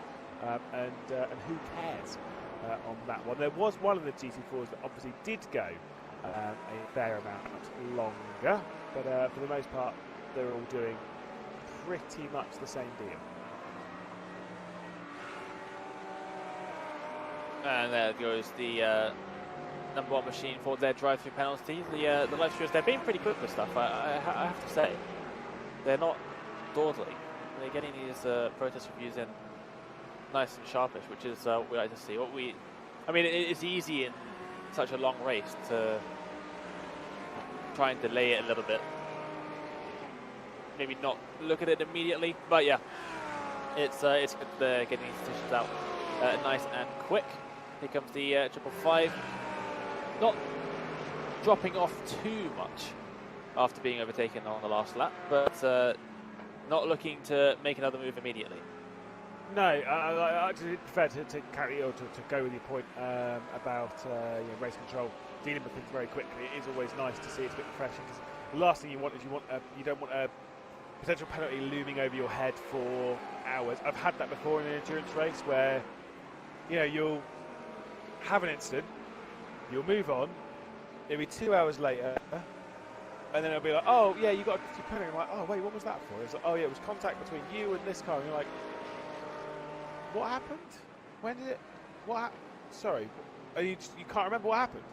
And he's like, great, I've got to drive the penalty. If it happens pretty quickly, at least it's fresh in the mind. You're like, yeah, okay, do you know what? Fair enough. I kind of deserve that one. Is what it is. Again, here's the battles night vision, the back end of the top 10 in the GT4 category. Of course, the one we're looking at here being the Triple S racing car at the moment. Aztec, of course, being the one directly behind. Kind of looks like, as I'm sure it's supposed to, a cow. Or it actually looks like one of the may not have watched. Have you watched Futurama? No, not really. Fantastic. There's like it's a big cow slash fly slash bug thing on Mars. Just don't read into it. It's absolutely fine. Aaron May behind the wheel of that car anyway, alas, with a fair amount of pressure, and the 4X Racing pink car is the one closing in on the background, as here comes a move from Callum Jenkins to the inside at Stone. Very tight line being taken by the 490. That's too tight. Yeah, way too tight. Leaves himself vulnerable there for not only the position to be switched back again, but also for the driver behind to maybe make a move as well. But that was very quickly shut down with a pretty hefty block. Yeah, indeed. Just sort of like had the attempt, slapped that one out of the hand, said, no, you're not trying that one. You're not trying to try again as we race our way towards Abbey. Like I say, if you're going to go for a move, you can't pull it too tight. Obviously, the Kimura car here trying to work its way through. I believe it might be Ansel. Oh, of course, it might be Ansel. It's the only Kimura GT3 car. So yes, it is definitely Philip Ansel there, just struggling a little bit through lapped traffic. The driver that's running in second position in the GT3 category. As we keep our eye tightly on this 3-car fight for 9th, 10th and 11th position. Heading back out onto the Wellington Straight, of course, meaning that we head our return journey into Northamptonshire. It's kind of, I actually think I get why, but it's a little bit weird, this circuit. How do you count what county a circuit is in? Do you count it from where the pit lane is or where the entrance of the circuit is? But this is the weird thing, right? It's because I don't understand how it ever happened that parts of Silverstone are in one county and parts are in another. Because it's an old airbase. So the runways crossed over each other as well. So it was like the end of one runway in one county, and then, or the county lines were drawn after the fact, in which case it's even weirder because there was already a racetrack there. So that's my question. It's still strange. It's still strange to me, though, that it's even possible to happen. But It is weird. maybe I would personally just say whatever county has the most Silverstone in it gets Silverstone. It is about 50-50 though. It is genuinely. It is almost 50. If you, so you know, you got the national and the international. Yes. Obviously the two halves of Silverstone. If you had those as separate circuits, which you can have, they are they're fully functional. One of them is basically in Northamptonshire and the other one is in Buckinghamshire. They are. That is how much it is, half and half. Okay. It's not like a little bit. It's not like Donington, where it's really, really irritatingly close to the Derbyshire border. Whoa! There's a spin for the 4X Racing. That'll beat the. Well, at least that's a 2X, so it's not quite the full 4. Wait, I was about to say wait for it because he's rejoining there, but not yet.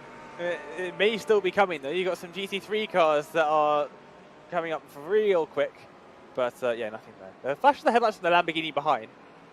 What's that for? Do you reckon? Coming through. In about 5 business days, yes. But anyway, yeah, that's really half and half. Yeah, it is. It is. I think it's about where the entrance is to the circuit, because the entrance to Silverstone is the main entrance to Silverstone, I believe, is still in Northamptonshire, although literally just. Only just, yeah, because it's about halfway around the circuit it's anyway. Literally halfway, yeah. It's pretty much at that border as well. Yeah, it's on it. I'd have to go and look at the county map again. There's something about racetracks and counties, and I find myself. I think after I got into a heated debate as to what county Donington Park was in, because someone was convinced it was in Derbyshire because it had a Derby postcode, and I was like, that doesn't mean anything. And we got into a very heated debate. Very heated. I don't know if I want to say what I'm about to say, but I'll say it anyway. I don't really know what the point of counties is. Like, why do they exist? Now. Historical significance. Exactly. It's they're like American states, but just. Yeah, but no, it's not. But like, it's with not, absolutely I mean, American states no do difference quite between big. each other. They are. Quite Yeah, big. they are. And also they have their own laws and stuff, whereas the counties in the UK don't. We're a real tangent here. The point of counties, counties are useful to kind of give you like a little bit of kind of understanding as to where someone lives, I guess. Like say for example, oh, my grandmother lives in Staveley, and you go, oh, where's that? And you go, Derbyshire, and they go, oh, okay, I know where that is. Yeah, you see, I don't, so that's that's it's in the north. geography Anything is north. It's just north of England. That'll do. You're in the north of England, I think. That's a controversial statement. What's happened here with? Not controversial. It's scientific. Here's Vicky Pollard's long lost brother, Mikey. Oh, that was. Oh not dear, naughty. it was a bit naughty, wasn't it? That was a bit naughty. That'll be a slam dunk. Oh, hello. Oh, hello. That's a slam dunk. I'm sorry, but that is a slam dunk penalty. It's not looking very good, is it? Well. The 123 machine, I feel, has a protest on the way. We'll see on board. Maybe we see something different from the onboard camera. Oh, not really. I mean, I would like to look at that again, The if thing possible. is, as always, GT4 is following the racing line, right? And just because we're racing in GT3s and GT4s, it's the same rules applying as it would be between LMP1s and LMP2s. It's the same rule. Oh my God! What was that from the DCW car? What a boff! Right onto the rim. That honestly, this turned into a very bizarre moment of racing. A DCW R have dropped back an extra position as well, and all of that. What happened? They just drove straight into the rear. They drove That straight was into the rear so of Racing strange. T1. But there was no like loose moment or spin or anything from either of them. That was the most bizarre bit of contact. Yes, let's have a replay. You want to talk through it or me talk through it? You go go for it. No, you go for it. Okay, so they're getting overtaken up the inside. Bang! What? Completely misjudged it. Full Yeah, throttle they're misjudged. side by side, so they have to slow down a bit more than usual. I guess they just didn't. Yeah, that was very bizarre. Anyway, I was mid sentence when that bizarre incident happened. Is that just because it's GT3s, GT4s doesn't make a difference. The lead car, the higher car, the one that's doing the lapping of the traffic, must be the one to navigate traffic safely. And the GT4, they're always kind of told, the lower class, we saw the Empire car coming into pit lane, by the way, they're always told, stick to your racing line and allow the GT3s to work round. And Alexander Davidson, for me, was kind of going for a gap that was always going to close. And the most important reason that you can tell from that is that it was front to rear contact, not side by side. And I can confirm that has now been notified or been sent to the race stewards, and so we will be getting a decision from them relatively soon. We'll see if they agree with you, Lewis McGlade. It's a penalty, right? Yeah, look, honestly, I've got friends in I high see places. why. Well, I've seen why he's gone for it. It did look like the door was fully open, but yeah, you can't drive into the back of a car. It's not how it works. And the leader of the race about to happen as well. Yeah, it was both of our reactions. That was some contact. Oh, it's the leader, it opens the race up a bit. Like I said, if Davidson had gotten alongside going into that bit on the left-hand side, and then there was contact, I think then there is a bit more of a grey area. Yes, as it would be side-by-side contact. And side-by-side contact, like when it comes to that, that's where it's a little bit more open to interpretation. I say interpretation, it's a bit more open as to which way the players go, depending on the situation. When it is just front to rear, it's as simple as it gets. In my opinion, anyway, it's just a simple slam dunk. I mean, look, I've had it before. I think we've all been on the receiving end. I completely understand what Davis is trying to do, but I do believe that will be a penalty. I don't know how harsh it will be. I don't know if it will be a drive-through or a 30-second stop and go. I don't know. Here's Connor Clifford's second rise up the order of the day after a second pit stop or a slower run in the pit lane. I don't fully remember. It might have been a second return into the lane. Now into third position, 31 seconds off the race lead of Jack Southwood. This is interesting. I don't think we've seen this, but there's been a protest put in for someone not holding their brakes and rolling back onto the racing line, causing a collision. Yes. It was on lap 30, so it was a little bit of time ago. and it was a Team Relics car, 523, Oh. an Empire. Oh, right. Obviously, yeah, no, we haven't seen that. I mean, like I say, most important thing to do when you're spinning around, sliding around, or whatever is to hold the brakes. Yes, 100%. You go off in a predictable trajectory. When you don't get on your brakes and you're allowing the tyres to grip up, that's where you can get like spun round, sent straight back onto the racing line. And it's very hard to dodge. If you're holding the brakes, you just basically go in a straight line as to wherever the momentum's taking you. It absolutely obliterates your tyres, mind, but tough. If we were on an other simulator, which I found out the hard way about a month ago, we don't have flat spots on iRacing.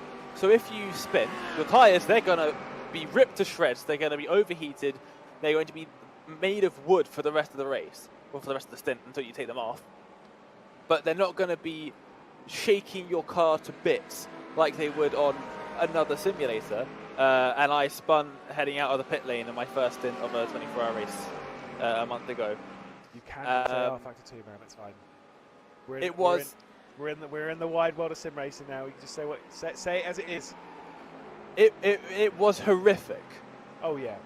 I had the worst vibrations for about an hour and 20 minutes of the stint.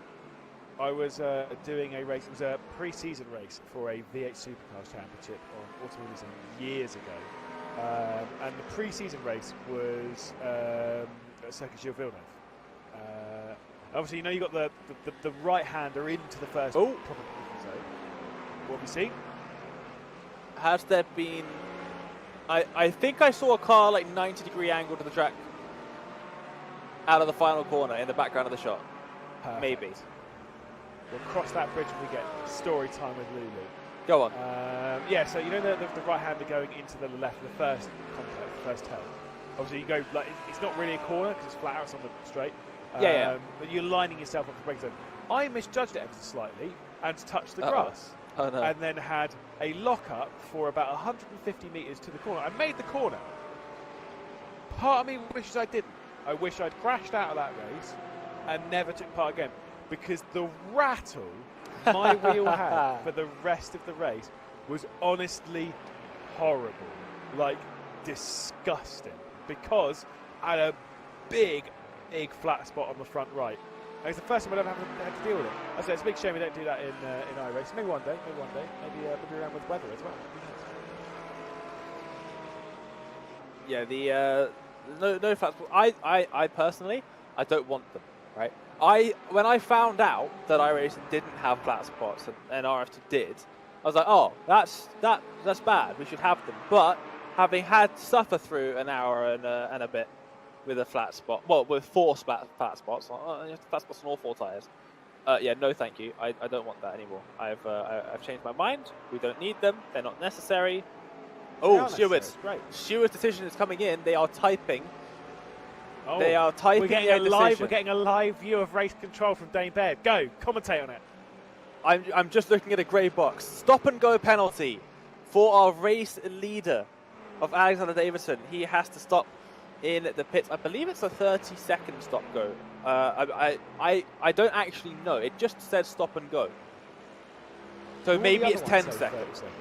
No, one of them doesn't. 2 of them do. So I'm guessing it's a 10-second stop and go.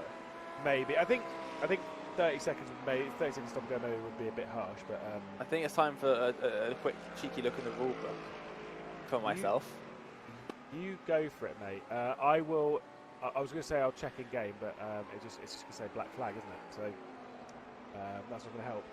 Alas, they have got a penalty, and as we were saying earlier, kind of rightfully so, is what it is. Battles in the GT3 category, like what we're seeing here. Of course, we can see the Project 88 car. We've seen a couple of interesting moves. Now trying to navigate that was a little sketchy. It's going to cost them a position as well as we look back to the Samsoy car, but that is the 701 working their way past. That was a silly attempt. I don't really know where they could have gone, because the Aston Martin in front obviously does nothing wrong here. They're just racing, they're just holding their line, okay? They're doing nothing. But the positioning of the Audi made that so incredibly difficult to go anywhere. You have the Ferrari on your left-hand side. You can't really go left, but you also can't go right. So you just have to slow down and unfortunately lose the place. Yeah, I mean, I don't know.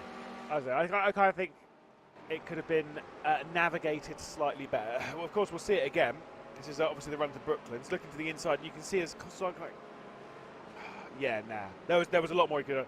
It was carrying too much speed through Brooklyn, which left Reyes on a very tight line going into Luffield. Yeah. And then kind of committed to still trying to get the GT4 out of the way. Not ideal. Let's put it that way. Not ideal. More battles in GT3. The number 10 machine, whose livery we were talking about earlier. Oh, was there a problem for the Samsoid car? Because that did not look very fun coming out of the final corner. And the Mercedes says, thank you very much, I'll drive right by you. A little bit of sketch for traffic once again, bit of boxing in going on. And looking up the inside into turn 3, potentially for a move back up into that 14th position, but it was not to be. And Samsoid drops back to P15. But that move happened just before the start, just after the start finish line, I should say. And so the number 4 car quite matched up yet. No, exactly, because the number 4s only react over the start-finish line. Again, that is kind of for reasons I don't fully understand, but it's okay. It's okay. We're not too well. Either way, it's worked their way up the order as Alexander Davidson returns to pit lane. This isn't for a pit stop, but they will be stopped in pit lane. Of course, that is for the penalty. I did check in game, and it did just say black flag, which I kind of thought it would. I've got no idea. I believe it is. Oh, there you go. I think it was literally a stop and go. How interesting. Quite literally, the very definition of the penalty. Okay. Stop and go. So it's only slightly worse than a drive-through then, like very Slightly worse than the drive-through, yes. Okay, well that settles that debate. And now he's only 2 seconds off the lead. So fantastic. You can imagine that we're now going to have a 3-car battle for the lead, because if you look right behind, that number 19 machine is 4th position. That is Ivan 3rd position of Ethan Critch, who has now got the previous race leader right in front of him. So we'll see what happens with this. Yep, and this will be the first lap of this race that Alexander Davidson has not led. An hour and 40 minutes into proceedings. Of course, pit stops looming on the horizon for a lot of these drivers. We know that this WSR Esports Buttkicker car is going longer than everyone else when it comes to the amount of laps on a given stint. So do expect this car to go maybe until 21 hours, 52, 53, like 50. Left to go. Might be slightly longer than that as well. That's how good they've been on fuel mileage. I think the stopper goes fair, but maybe they don't feel that way. Who knows? There's still a couple of outstanding protests that the stewards are making their way through at the moment. And we are actually getting a steward's decision. As I look at the sheet, they have started typing again. We are waiting. We're still waiting. It's taking some time. What is the decision going to be? This is for the incident I was talking about earlier on, where it looked like it was an unsafe rejoin, didn't hold the brakes. 30-second stop and go for the 523 machine. Ooh. Wow, I mean, is that long for not holding the brakes? Yes, it is. I wonder if I wonder if EQ might shout in my ear now, no, but I wonder if we can take a look at it, because I don't think we caught it. Wow. Maybe oh, this is it. Immediately. See, this is why EQ's better than you are, mate. Wow. So there've been. Okay, here we go. Fun round. Yes, absolutely no holding the brakes. Oh! And that's what we're saying about unpredictable. And yeah, to be fair, that is almost again, that's a crime. that's quite something, isn't it? Yeah. The rear end of that car completely taken off, by the way. Oh, interesting rejoin. That car does look quite funny now, actually, with the rear end just being completely taken off. No more diffuser for that car. But yeah, that was. You mean they can't diffuse the situation? Oh wow. No, They can't no. anymore. That's, That car, it looks ridiculous. Please It does. use a fast. Yeah, do everyone a favour, and because that car does look so strange. Anyway, 30-second stop and go, and fully deserved because they changed directions whilst rolling like 2-3 times there. There's no predicting that. That's very unfortunate. Yeah, exactly. You know, you've just got to hold the brakes now. Can you whilst we're looking at this race out, can you, if we see that Red X car once more, can you tell me the 2 things that really irritate me about that car? Okay, the spec map is left on from the default livery. That's number 1 straight away. What's What's that about? Okay, so if you leave the default livery on in the paint shop inside of iRacing, I don't know if it's for this car only or for some other cars, but I only know about it for this car. If you leave that that paint on, which is just the default Mercedes livery, it's kind of like the F1 car for Mercedes from a couple of years ago, where it had the AMG all over the side of it. It's not bad. On this car, look great as well. And that's a default livery that comes with the car. If you put nothing on it, if you don't change anything, that's what you get. And it has a spec map, and that spec map will be applied to your car no matter what livery you put on it, if that is your default selected paint in the paint shop. You have to change your paint in the paint shop to some other paint for it to not do that. And clearly they haven't done that, and so the weird AMG everywhere in the spec map is visible. I didn't get a good enough look at it to see the second thing that irritates you about the livery. Okay, well, we'll have to look. However, that AMG thing was blaringly obvious, and yes, unfortunately, there's nothing we can do about that. We can't fix that. We can't just go and delete the spec map. It's just automatically applied by the sim. Exactly. I wonder if we can, whilst again we can see this battle, we'll see if there is going to be a move. And once Overland Davidson goes through, I want to investigate both of the Team Red X cars to see if they both do the same thing, which again would irritate me to no end. But at the moment, Philip Ansell is hanging on to the race lead in the Kimura car. You can see the pressures starting to build. Alexander Davidson bringing their way back into the fight, led every single lap up until about 4 minutes ago, before having to come into the pit lane to serve a stop-and-go penalty and dropping back into the second position of the race. We're approaching the pit lane sequence where we know Ansell will come in before Davidson. Of course, Ansell will be into the pit lane probably in about like the 15 to 20 minute mark, and I get the feeling that Alexander Davidson is more in the 20 to 25 minute mark, courtesy of how good they were on fuel in that first stint, although you do get the vibe that maybe a couple of these teams will be switching drivers after this stint. Yeah, it's normally, your double stint is quite a normal thing for drivers to then swap it. 3 stints can sometimes be a little bit much, and you will start to fatigue slightly. It's just a concentration thing, and you'll lose a very small amount of time by doing a third stint for some drivers. So 2 stints, you're normally completely fine, and they'll carry on. I will say, the second Team Red X car you're talking about is actually driving in a Ferrari GT3. Okay. So I don't think they'll have the same problem with the AMGs on the side of their car. No, because that's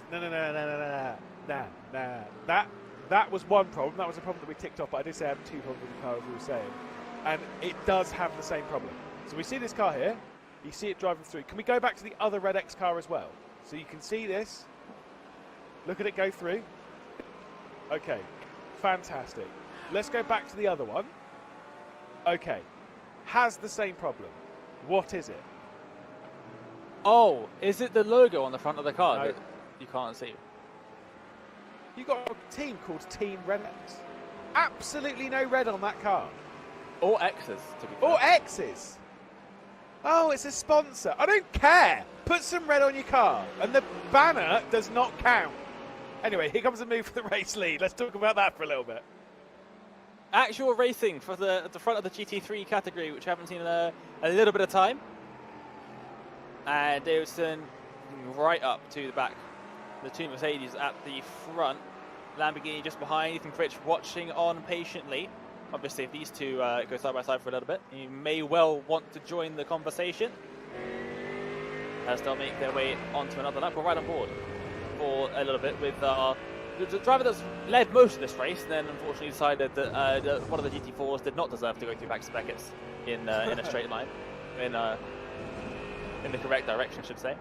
And yeah, he got a stop-go penalty, which put him a couple seconds back. Has now caught up, and we have a battle for the lead of the race on our hands. Through the loop. Nice and tight though between this group. Like I say, all three of them. You've got Ethan Critch in that third position, Alexander Davidson and Philip Ansell. And of course, as they all rush their way through Brooklands, it is incredibly tight. It's mostly courtesy of the return to pit lane from Alexander Davidson. I will say, you said about they did not deserve to go through Vegas example.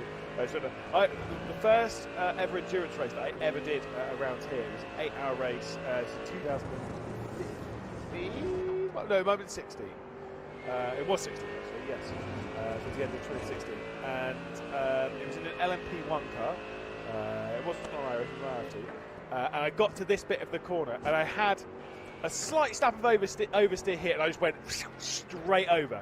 My first ever lap of racing.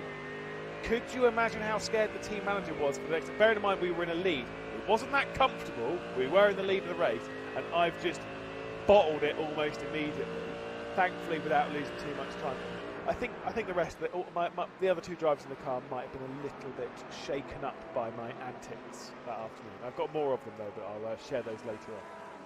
I mean, we were talking earlier about speeding in the pit lane, and I didn't speed in the pit lane in that race, though. That's fine. I combined many things in a single pit stop that caused that. I was in a team of 3 drivers in a 6 hours of Spa, 8 hours of Spa, and one of the drivers was a good friend of mine. The other driver I had never driven with before.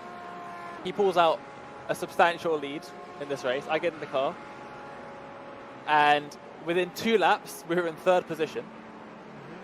I lapped down, and he never spoke to me again.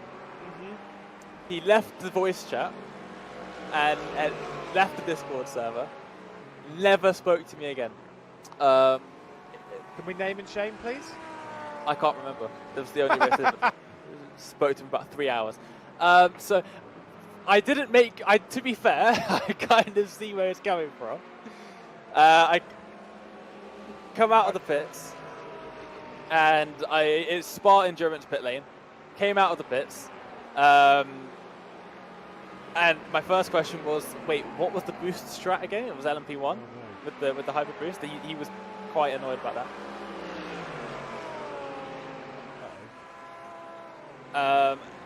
Let's have a look at this replay actually, because apparently there's been another penalty that I've missed here. I think it's because the United Sim team car's not getting out of the way. Or maybe they are getting out of the way badly. Oh no. Oh no. No. Oh! As soon as I saw it over that side of the circuit, I was like, oh, I know what's about to happen here. That is not a good thing. And we've just seen, bottom right-hand corner of the screen, live pictures, Davidson's been overtaken by Critch. I didn't see what happened to cause that to happen. I didn't see the build-up to that, but Critch up to 2nd position. Don't worry. Iki Miracala will he's on it. spool up the time machine and on we'll the go case. back and absolutely figure out what has happened in all of this to drop Alexander Davidson back to 3rd. 3 cars for the racing in GT3, 2 hours in, all separated by under a second. That's all we're talking about. It's just a bit of banter, isn't it? Right, here we go. Going out to the hangar straight, let's see how on earth Alexander Davidson lost out on this.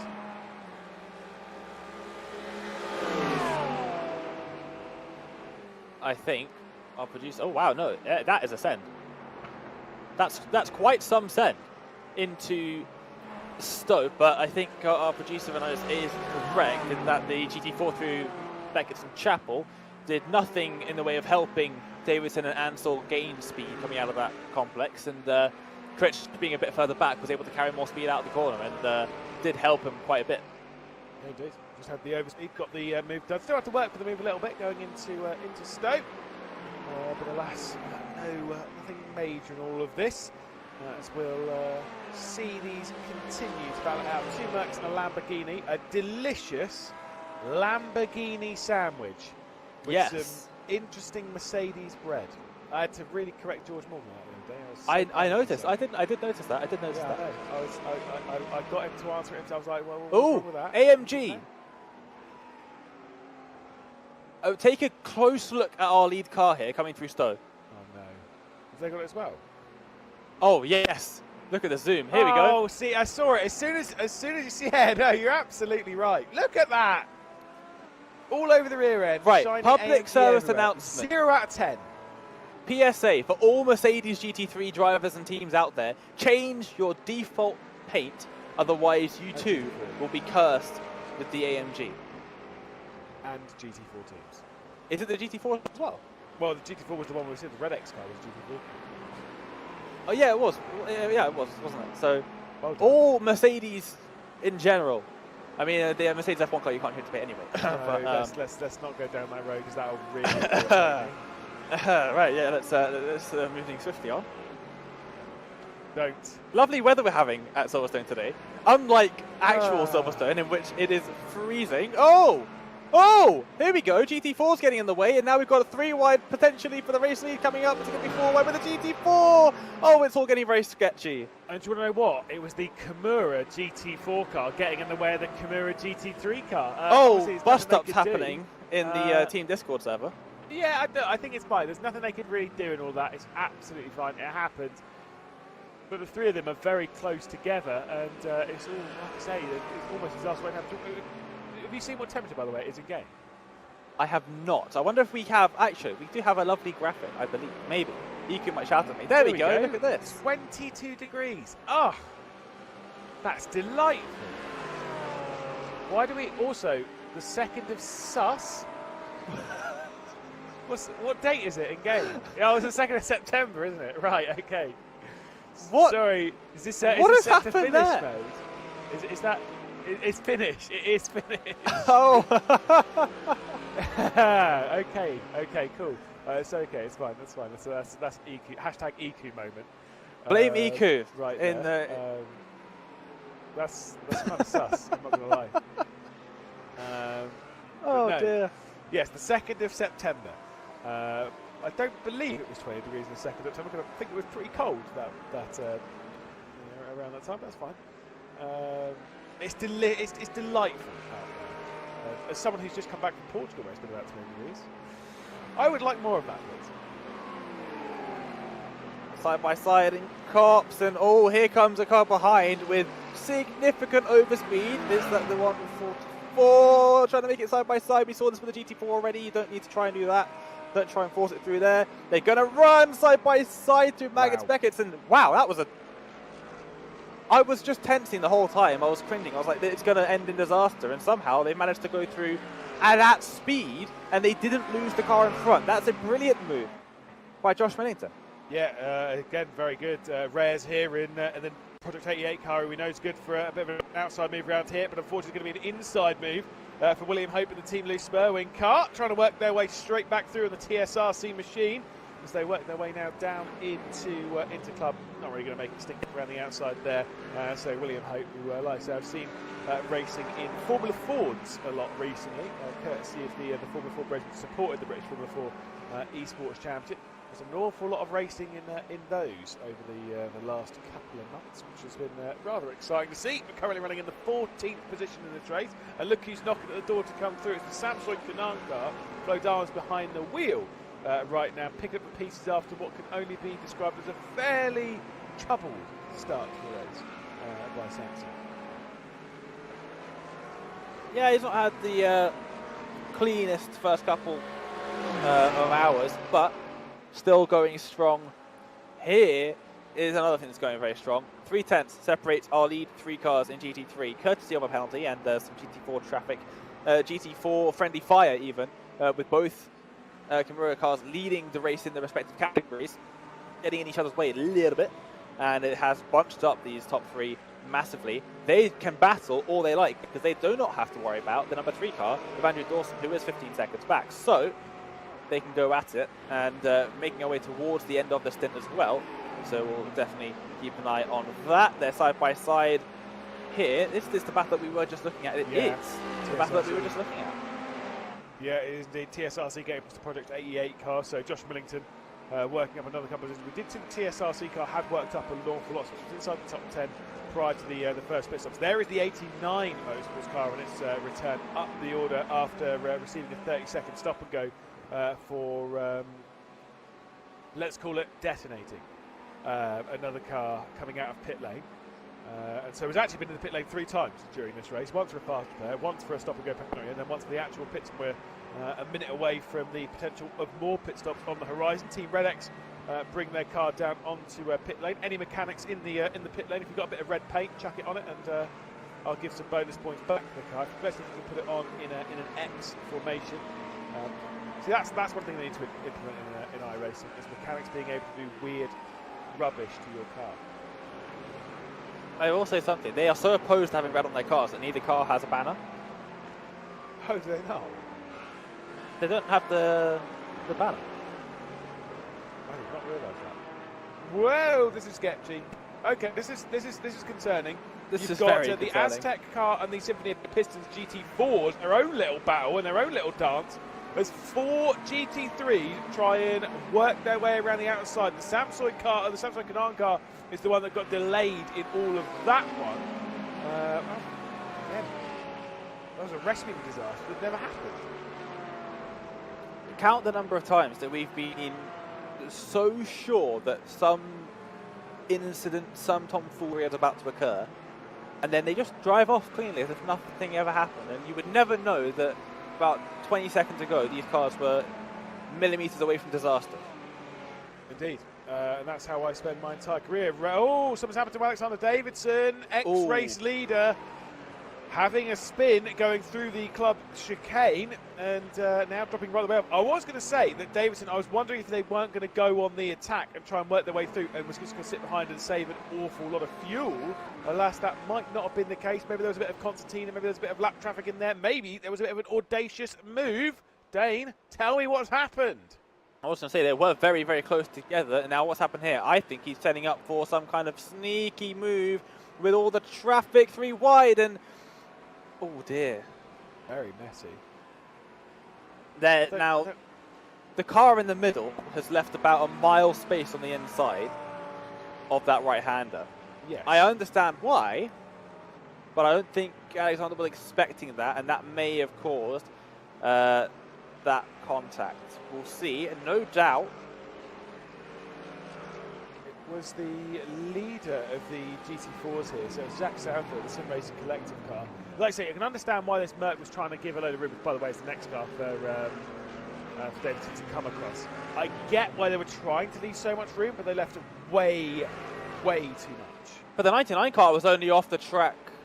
The 99 car was only off the track because the Merc made such a massive send in the first place, no?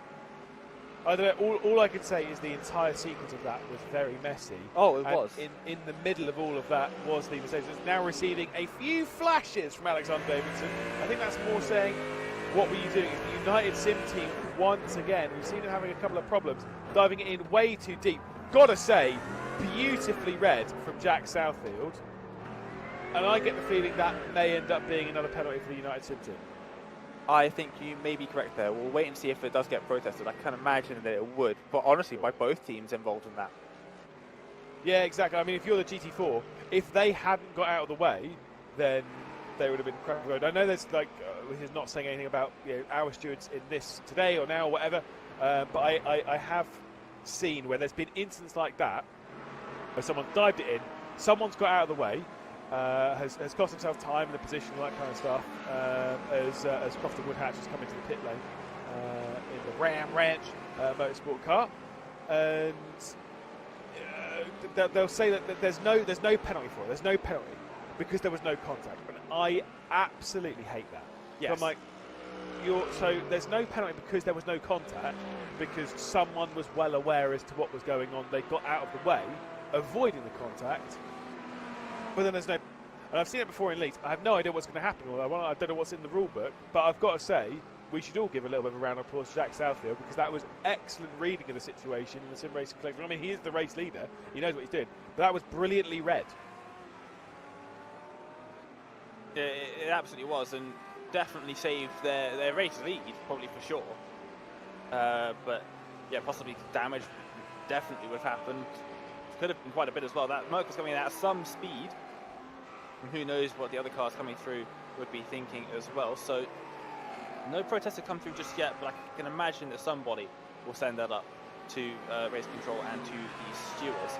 But what that has done, on top of everything else, is it's ruined our battle for the lead, because Altitude Esports now dropping back from the leaders of Kimura Racing, and obviously WSR Esports Buttkicker have dropped back as well, but they are slowly starting to close in the gap, so we'll keep an eye on how that unfolds. Obviously we've got Kimura now into the pits, no, Altitude into the pits, and taking the race lead briefly because of how the pit entry works here at Silverstone, and they'll drop back into second. Now Philip Ansel keeps going, so obviously better fuel economy on that machine. Yeah, and of course we know the WSR Esports Buttkicker car will retake the race lead for a brief while as they go a little bit long, because I do believe that the Kimura car will be back into the pit lane, and they're having to deal with the Team Loose Spurwing car battling with them. Is this for position? It's not. This is not for position. That because obviously they're battling there. The Team Loose Spurwing car battling with the Kimura car that's the race leader, because Edward Hope is trying to battle with Matt Acton, who is not behind the lens at the moment. He's some excellent photographs and such, but now he's decided to get behind the wheel rather than the camera. So shout out to him. Good luck, Acton. Good lad. There's all sorts of stuff going on here at the moment. But the WSR Esports Buttkicker team have gained a significant amount of time on the last lap because of all of this as well unfolding. So the 123 machine, you can just see in the background going through Maggots now, very much enjoying what he's seeing happening further up the road. You'd imagine that Ansel will be in the pits this lap or the next, and with the GT3 traffic ahead, it might not be too bad of an idea to pit now, so you don't have to deal with this. Yeah, I mean, maybe. Again, this is the whole thing of, like, I don't know what the right and the wrong situation is sometimes with this, because the whole thing is we do see Ansel coming into the pit anyway, so it does deal with it that way. There is that whole thing of, like, when you see a sea of traffic ahead of you, everyone, like, jumps straight into pit lane, because they're like, I'm going to get out of this traffic. Yeah, brilliant. And then you just come out in a bigger sea of traffic, and you're just like, whoops. Like I say, it's potato. You may gain, you may lose. It's just how it goes. Either way, the WSR Esports Buttkicker car will take over the race lead once more, but does owe us a pit stop. Once they've gone for the pit stop, we'll try and give you a little bit of a rundown as to what the dealio is, with who's where and what's going on, and maybe we'll understand how close the battle for the race lead is as we see once again a move from the Cowboys. Yes, indeed, the Ram Ranch team. There you go, did it. Thank you. Yeah, you're welcome. I wanted to talk about Kimura Racing real quick, the 52 car. They lost 3 seconds to WSR Esports Buttkicker on that last lap before they went into the pits. BRT potentially, Altitude potentially could jump them in the pits, maybe? No, because Altitude Esports have dropped back 10 seconds. No, they haven't. The pit exit is strange at Silverstone. What I was going to say is Altitude Esports might be able to get past them, and then the pits on the timing tower changed. Completely threw me off my train of thought. What I was going to say is Altitude Esports were a couple of seconds behind. Kimura dropped back about 3 seconds on their in lap. Maybe there's something there. There is something there because now they're 3/10 off. Yep, and Adam Watson might try and make a move on Jacob Jenner, who is now behind the wheel of the Kimura Racing car. One coming fairly soon. Oh my goodness, that is a big lunge down the inside going into Brooklands. That was a proper send. I wonder if Jacob Jenner's maybe not feeling the most confident behind the wheel. I mean, just kind of open the door. I guess, yeah, when you're on cold and tired, I don't know. I don't know. That seemed a little too easy for the Altitude Esports car. What do you think of that one? Progressive, isn't it? I was a little bit distracted because I've just seen a protest come through. That's been good. Do you want to have a guess at what incident it is that's being protested? Was it the one that we were talking about with WSR Esports and all that going down the final chicane? It was, but do you want to know who protested? No. No, don't tell me that, Dane. No, do you want to know who protested it? Was it? I am actually in shock right now. Was it? Well, which one are they? Was it? It was the United Sim Racing team. It was. The United Sim team protested the 123, reason not allowing racing room overtaking us as we were lapping GT4. Sorry, but there was a mile and a half on the inside of the corner there. I don't see this. I don't see it. I will say, okay, not everyone on this grid is of the highest esports level as to what a lot of people are used to. So we'll give some room for that. But I can tell you what will probably happen with that protest is that by protesting it, you may end up getting a penalty yourself. Maybe we'll see what the stewards think. Of course, because we aren't the stewards. That's true. That's true. If I were the steward and I was feeling kind, I might just throw the report in the bin and wait to see if any of the teams report it. Right? I might be kind. If I'm not feeling kind, I might just give them a penalty anyway. Just be like, look, it was your fault. Good luck. Good day, sir.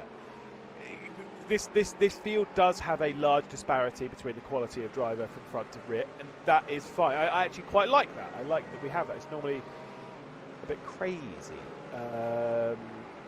We do have some of the best drivers in the world. Will Chadwick will be jumping behind the wheel at some point. Obviously, one of the greatest. Wait, no, maybe. No. What do you think, Dane? I don't know if he's watching or not. I don't have chat up. I don't know if he's. I don't know. He messaged me. He messaged me earlier. He might have closed it. He might have closed it. Do I risk it? I don't know. Racing Instant or NFA, the 1, 2, 3 could have given more room. The 15 could have been tighter, but the GT4 in the mix as well. So it's a Racing Instant. Is what Race Control have said about that incident between the 123, the WSR Esports Buttkicker car, between, of course, the race leader in the GT4 category, the Sim Racing Collective car, and then the United Sim Team car. They classify that as a race against not anything. No, I'm right with that. Yeah, I mean, I don't see a world in which the 123 car can get a penalty from that. But I feel like the stewards maybe being a little bit kind. Maybe it's in the rules, actually. I'll go back and take another look at the rules. Maybe they can't, if you protest it, you can't get a penalty from your own protest. The other team has to protest it. Doubt. I've seen that before. I have seen that before as well. I have absolutely seen it. I've seen people say that they're, oh, goodness me, here we go. There's a little bit of battling going on.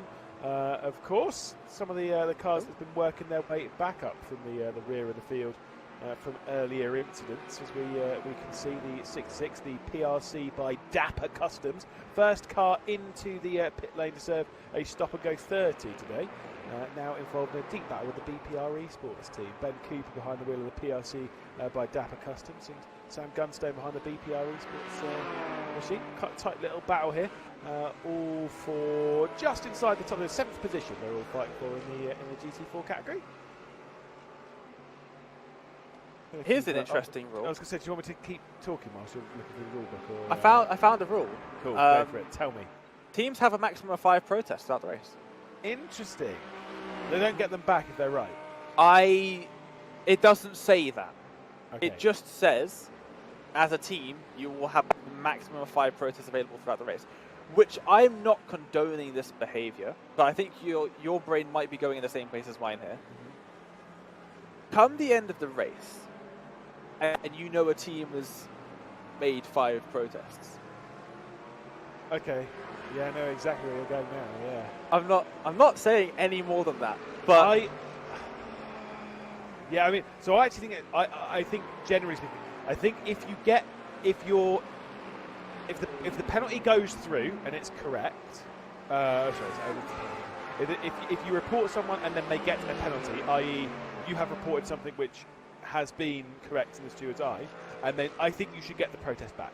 like tennis. Like tennis, which I think is a great system because it stops people just reporting anything random. If the 89 motorsport car gets its way past Ram Ranch and up the order they will go, almost contact between the pair of them, but still the Cowboys dropping back a single position, and the 89 motorsport car working their way back up the order now with a big dive. I think there is room for that. Like I say, I've seen it before where if you have the protest system completely open, people will get very petty with it.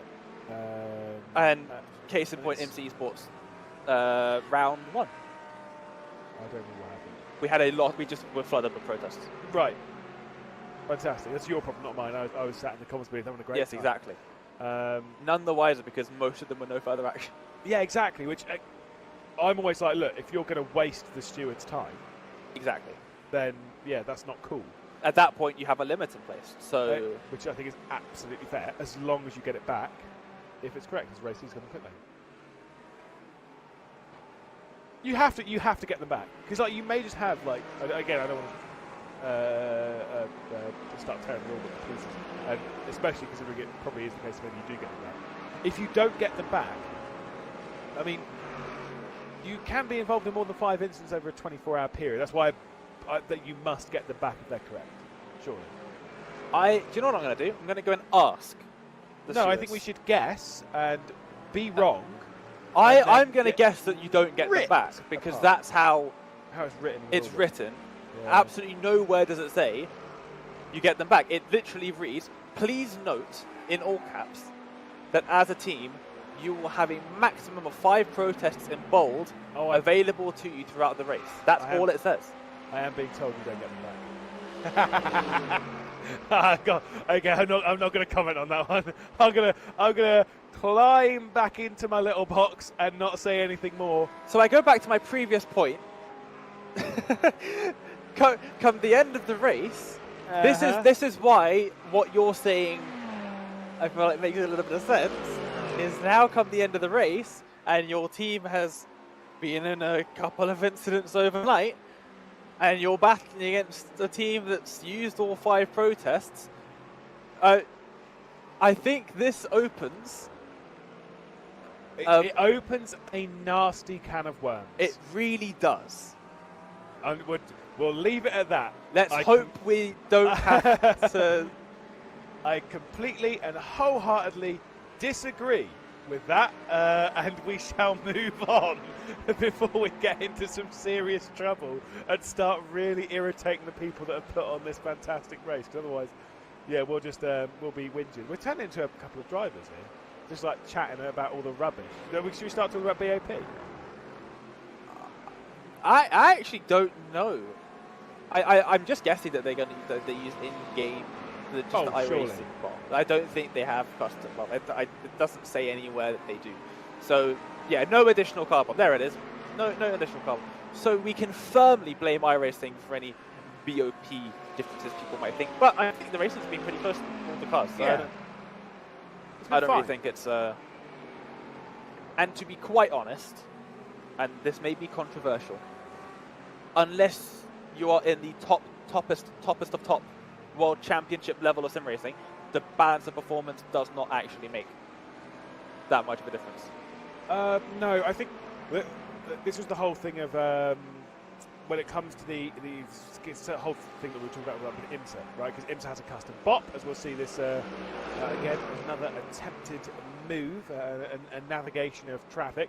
IMSA uses a custom bop, and it is kind of common for a lot of elite sim racing leagues or whatever to use a slightly custom bop, right? And the reason being is that the highest level of esports driver drives the car differently. So if you are all the 2.5k I-rated drivers in a series and they use the normal I-rated bot, they might find that the Merc is the fastest car, right? And then you give the exact same cars with the exact same setups to the Sim Racing Elite, as we'll see once again the Samsung Canaan car trying to work its way up the order. Yeah, you give it to the Sim Racing Elite, and they might find that the Merc's actually one of the worst cars on it, and yeah, it's just how it goes. That's kind of the difference. That's why BOP in cars is really hard work. And also you'll find that they do it per race as well, because the cars will have different advantages at different circuits. So at Road Atlanta, you'll have a completely different balance of performance to what you have at Watkins Glen, because the cars behave differently, the tracks are completely different, and so you'll need to limit the cars in some places. Whoa. What is going on here? That was a opportunistic lunge by the number 10 machine. Yeah, Ed Hope thinking, I don't want to sit behind this man anymore. Bye. See ya. Oof, that was very, very scary. That came out of nowhere. It was pretty bold and aggressive, but desperately to try to keep the rear end of the Samsung Canaan car. So I guess fair enough. See, I have, like for me in BOP, right, is that if you change it per race, that's fine. You know, as long as it's good, it's fine. If not, you change it. I've always said, like, when you open the entry lists, right, as soon as you open the entry list, the BOP's locked, right? And the reason why is that even if, let's say, for example, the Lamborghini is absolute rubbish, right? If teams are in the if the BOP is locked from the start of the season and it does not change, and the Lamborghini is total rubbish, and then all the teams in the Lamborghinis complain that the Lamborghini is total rubbish, you just go, you had the same decision as everyone else. You had the choice when entry list opened, the BOP got locked. You had the same decision as everyone else, and you picked the wrong car. You've made your bed, now you lie in it.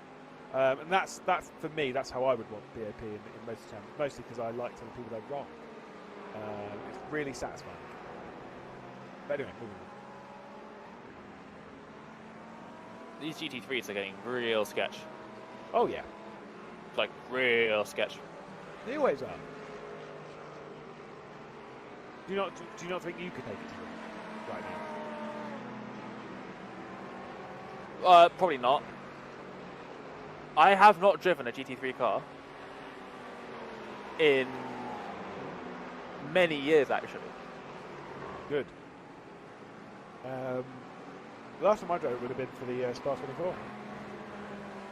In a car with Ewan O'Leary. Oh, there's another move coming in from Ed Hope, straight down the inside of Ed Mower. Mower, M-A-W-E-R. How do you say that? It's a great question to have to ask, because I don't believe more. Every time I say it, it's like I'm trying to say Mora, but I've got a really strong speech impediment. I don't know how to. I'm very sorry. The TSR car that has now just dropped back behind the Blocco Motore car driven by Nuno Costa. We're not very good with names in the comments booth. No, it does take us a little bit of time. And help, just tell us. If we are completely butchering your name, just tell us. We're not going to get offended. Yeah. We don't know how to pronounce your name. If you tell us, and then we get it wrong, then you can probably have a go at us. But let us know. If we're saying your name wrong, tell us, please, because it makes our life a lot easier and makes us more confident. Yeah. We know that we're saying it right. My DMs are open on Discord or whatever. Just Lewis McGlade. Tell me what I'm saying wrong and how to say it correctly, preferably with a video so I can stick it, like with you saying your name correctly, so I can stick it in a little. I've got a folder full of people saying their name correctly.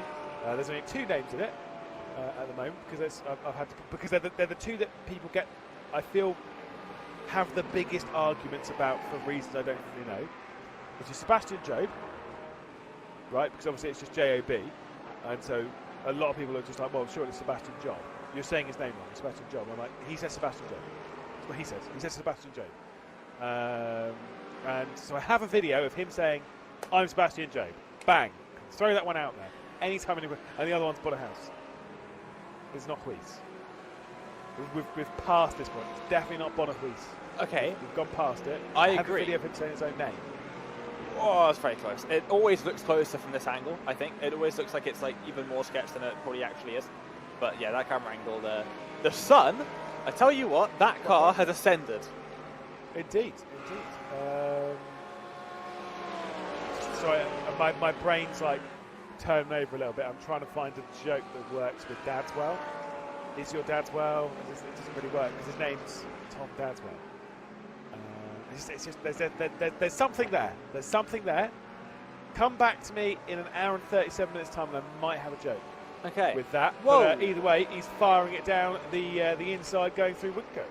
Tell you what, that Audi has insane traction out of left field, and that's not the first time. We've seen that many times from different Audis as well. Just seems to have an edge.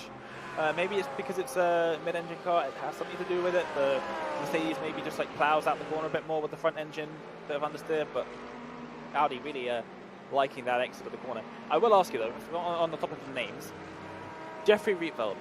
Yeah. Is it Jeffrey Rietveld or is it Jeffrey Rietveld? It'll be Rietveld. It will almost certainly be Rietveld. I actually don't know. I've known Jeff for over 10 years, and I have no idea. Because the thing is, Rietveld and Rietveld, they are different, yes, but they're close enough that it doesn't bother him. In order, to be fair, Huis didn't bother Bono back in the day anyway. But Huis is so far away from House. I mean, Bonner House is not correct. Let's just go with that, right? We all say Bonner House, right? That's not correct. It's more like Bonner House, right? It's closer to that, but it kind of doesn't flow as well, right? But he's not bothered by it because it's like, it's close enough, right? And for the most part, it is close enough to do what it needs to do. It's not about getting everything phonetically like perfect. It's about getting it closer to where we currently are. Because let's be honest, we're pretty bad at just going, oh, let's just say every letter in this phonetically. Johan Half is actually a really good example of that because it would be more like Johan, right? Because you wouldn't say the H. That would be Johan, not Johan. It would be Johan, and it would be Art. You wouldn't say the first H, and you wouldn't say the second H because H is for the most part silent in French, and yet we still say Johan Half. There's nothing that's weird. Most peculiar. I've never thought of that, and yeah, I probably should have. But yeah, that's a good point. I'm not going to think about that anymore because that is. I'm going to still call him. I still keep calling him Johan Half. I don't care. He's French. That's true. I guess. I guess the French drivers, especially from us, you know, they get a bit of stick, yeah. Oh, yeah. Oh yeah. From us English. Yeah, definitely. I get along well with Johan actually. Or Johan. Although to be fair, if I say Johan, it makes it sound like we're really casual as we see the move to the inside from the Samsoid car. Just Samsoid Canal working its way past Sim Dynamics. Paul Allen behind the wheel at the moment of the Sim Dynamics Merc, and drops back the single position now into 10th.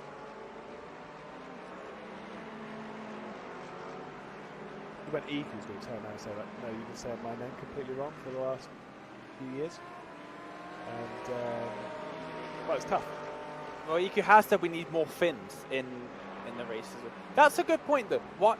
Because I know there's a big Finnish sim racing team. There always has. They've always been up near the top, and there's like 3 or 4 of them that will always be up in the World Championships of various sims, and then they just stay in their own Finnish racing leagues. That is going to be sketch in a second. You know, it's sketch when a GT4 is catching you. Yeah, it's the old Turtles car trying to get around the outside, that bright green Lambo. Trying to stick it around the outside. I mean, you can tell it's the old Turtles because it's got a big old turtle inside of it. As it gets down the inside. Red X on the outside with absolutely no red on the car, with the exception of the banner. It does have the banner. Okay, that one has the banner. Okay, good. Yeah, so that's the Merc does. That is important. Now, you know why all the Finns don't know? No, I don't. That's why I'm asking. It's because they don't like other people. It's Finns like to keep to themselves. Iku, he hates people. I actually want to know Iku because, like, as commentators, we interact with the drivers, especially with the online stuff when we're not in person at an in-person event. 90% of the time, it's in interviews. If we're speaking to them on a voice call, right? It's in interviews, and the Finnish drivers have a reputation in interviews for not being the best people to interview. But I want to, do they have the same thing in Finnish? Because EQ does Finnish broadcasts. I really want to know. I want to know, how is this possibly going to end in a good way? Because that is so sketchy. Now you've got the Audi 26 being boxed in. Well, that was scary, wasn't it, for the TSR car? I've dropped a couple of positions, so they did get passed by the Fury and the Altitude car as well. Now the Fury cars are going to try and get around the outside into Stowe, and not going to be able to do so. Surely it is a thing. But I will say Finnish people are notoriously difficult to interview, because I remember Thomas Tapman's struggling to get a few words out of him. As the inside line being taken from the Altitude esports car. I don't know how these three are still alive. And that Cayman, that poor Cayman. That Cayman, looking in the mirrors at that coming at you, that's got to be one of the most scary things you can see as a GT4 in this race. It's just those drivers literally using the Cayman as a weapon to box in the Audi behind to make sure that you're not going anywhere. As the Cayman just decides to phase out of existence for a second in the background there. But yeah, using it as a weapon. Boxing the one car in just to make sure, you're not going anywhere. You are getting past now, and there is nothing you can do about it. That's actually important to use the lap traffic. Sometimes as a pick to work your way through, or hold position or anything like that. It's a bit risky. Could normally end in a. It sounds like sometimes, rather, not normally. Sometimes it can end in a crash, and like I say, you've just got to avoid it as best you can. We've seen one of the Altitude cars. We need to go to. I can't use the same joke twice, but I'm going to. A high altitude, because in second place is obviously the Altitude esports car and the WSR esports Buttkicker. Very close indeed. The pair of them separated by a second. WSR esports obviously in the lead of the race again. Yeah, and 123 back where it was for the first hour and a half or so. Actually, almost 2 hours really, but yeah, a couple of incidents set them back a bit, but back out they go. There's also been, this has been a switch recently. Is old Bert, the BRT. Bert's made his way up into third position ahead of the Kimura car, a bit further down the order. As we see the Ram Ranch car a bit further down the road. We've seen this car inside the top 5. It's Jack Jeffries behind the wheel now, running in that 7th position and having to defend from the DCW and the looming Samsoid Canaan car. As David Samson, by the way, still behind the wheel. BRT, I keep thinking like sandwich, which is obviously... It's now made me hungry. Do you know, I love a bacon, rice and tomato sandwich. Rice. See, I was trying to think of what I could put there. I was saying like relish or radish. I don't know why I was thinking of those in particular. I really have a severe dislike of radishes. Not a fan. Not a fan? No, yeah, no. Wouldn't want rice in a sandwich though. Rice in a sandwich? I mean, have you ever had like an Indian curry? Yeah. Mix it with rice and then put that on a sandwich or in a tortilla wrap. Okay. Well, I mean, naan bread and stuff, right? Which is bread, but yes. As we'll see, TSRC straight on the inside of the TSR. Not teammates or anything like that. Just hilarious acronyms that are all really close to each other just to keep us on our toes. That is the battle for 15th position. Matt Axon down the inside of Ed. I would actually just like to say real quick, a massive shout out to Arjuna Kankapati, because the only reason we do not have a timing tower filled with acronyms is Arjuna went and set custom team names for all of these, for the timing tower so they'd fit nicely. Otherwise, we would have had 17 acronyms all in a very, very small font because they don't fit properly in the timing tower. So Arjuna's done us a mega favour there. Maybe. Don't give Arjuna any credit. He's not on this broadcast at the moment. He is doing a different broadcast with other people. In fact, he's with my son. So that's fun. If you see, there's a good 20 people right now. Yeah. That now think that I have a child. Yes. Yes, I do. Iki's just pointed out that the DCW racing car. The full team name of this car is DCW Racing Chicken. Yes, it is indeed. And they all have interesting names, the DCW cars. I mean, honestly, why not? There's chicken and there's egg. Which one came Which first? one came first? Which one came first? Exactly. Yes. Exactly. Is there a chicken on it? I can't see from this angle. No. Here's a big zoom in. Oh, I'm trying to work out, is that chickens as the, like, you know, the rear texture? Tell you what, that one right there. Not, is it? No, that one right there isn't actually the chicken car. It's the ARS car. Because there's 3 DCW cars and one of them is ARS. You know what? I don't see a chicken on it. But I do like the livery, and also I do appreciate the number 42. Oh, no, hang on. Sorry. No, they've got the wrong number because in the entry list, the 42 DCW racing car is a GT4.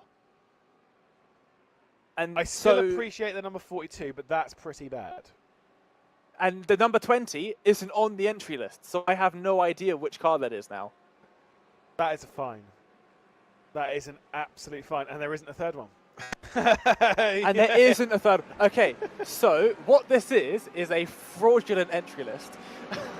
Oh yeah, no, I think I've already been told to throw it straight in the bin. By the way, I don't actually have a son. It's just you and O'Leary. It's just you and O'Leary. I'm going to clip that and send it to him, and he's going to be devastated. He's my commentary son. No, he won't be devastated. You know what he'll say? Oh. Why do I care? That was not a bad shot at his accent. He's just so good. Oh, Altitude Esports and our race leaders. They are mighty close. And there is a car in front of them. I thought it was a GT4 for a second in Magnus Vegas, which would have spiced things up. But it is a GT3, which won't hold them up too much, you would expect. Not through Magnus Beckett's, and probably will get out of the way now, you would hope. Yes, yeah. does get out of the way. Yes? It is. It's just pulled over to one side to let them through, and it might not let the altitude car go straight through. So WSR Esports Buttkicker will work its way past as the Aztec car will retake the apex going through Stone. Surely will hand over the track position as they work their way down into the club chicane. There is the look to the inside. He's having to fight for it a little bit. A fair amount is Adam Watson. Eric Grove, I will say, has been struggling a little bit for pace in the car compared to his teammate, running in the 2-minute 1 point. Well, the lower 2-minute 1. So let's go with that. Once again, the sun is making an appearance on the top of those cars as they make their way through the first sector of the circuit. You wanted Rice earlier on. Oh my God, we're getting some Rice here. Now these cars are going to get turned to Rice. How on earth are they not like in a barrier and buried and no longer a part of this? Dale Williams in the Sim Dynamics car. Of course, the number 39 there that was involved and embroiled in the battle with Stuart Rice, as you were saying. There's no damage. I don't know. That car is spotless. Sorry, I'm what? Baffled as to what just happened. They're both slow. I will just say because they had to take a slowdown because they've essentially they've cut Maggots Beckett's, and so iRacing has been like, no, I know that you spun, but they are both driving incredibly slowly right now. But yeah, it looks like you're driving. Cheers. No, what it does look like is George Morgan on the media day of the. Honestly, I wish everyone had seen it. I wish everyone had seen it. As the 39, this battle is hilariously funny. It is really funny because they have like a 5-second slowdown. It is a hefty slowdown, but let's see this bit. Let's see this bit. So of course the Sim Dynamics go over to the right hand side as it will cut in here, which basically kind of goes there. I don't know if they just kind of came together. I don't know. It's very bizarre. Awkward angle, isn't it? Yeah. By the way, race lead in the GT3. Racing in the GT3, we've got a new leader. The Altitude car has worked its way up to the front. It must have been a very slow exit for WSR Esports Buttkicker, departing Maggots or Chapel. There is a GT4 Cayman that was just behind them as well as they came out of Stowe. So that we've seen that a couple times already in the race. So odds on, probably that. But they have caught up quite a bit recently. You'd expect the Altitude car possibly to have the pace advantage at this point. Yeah, like I say, the WSR car has not been super fast enough, which is fine. It happens in a 24-hour race. You've got teammates; they can't all be at the same speed. It's about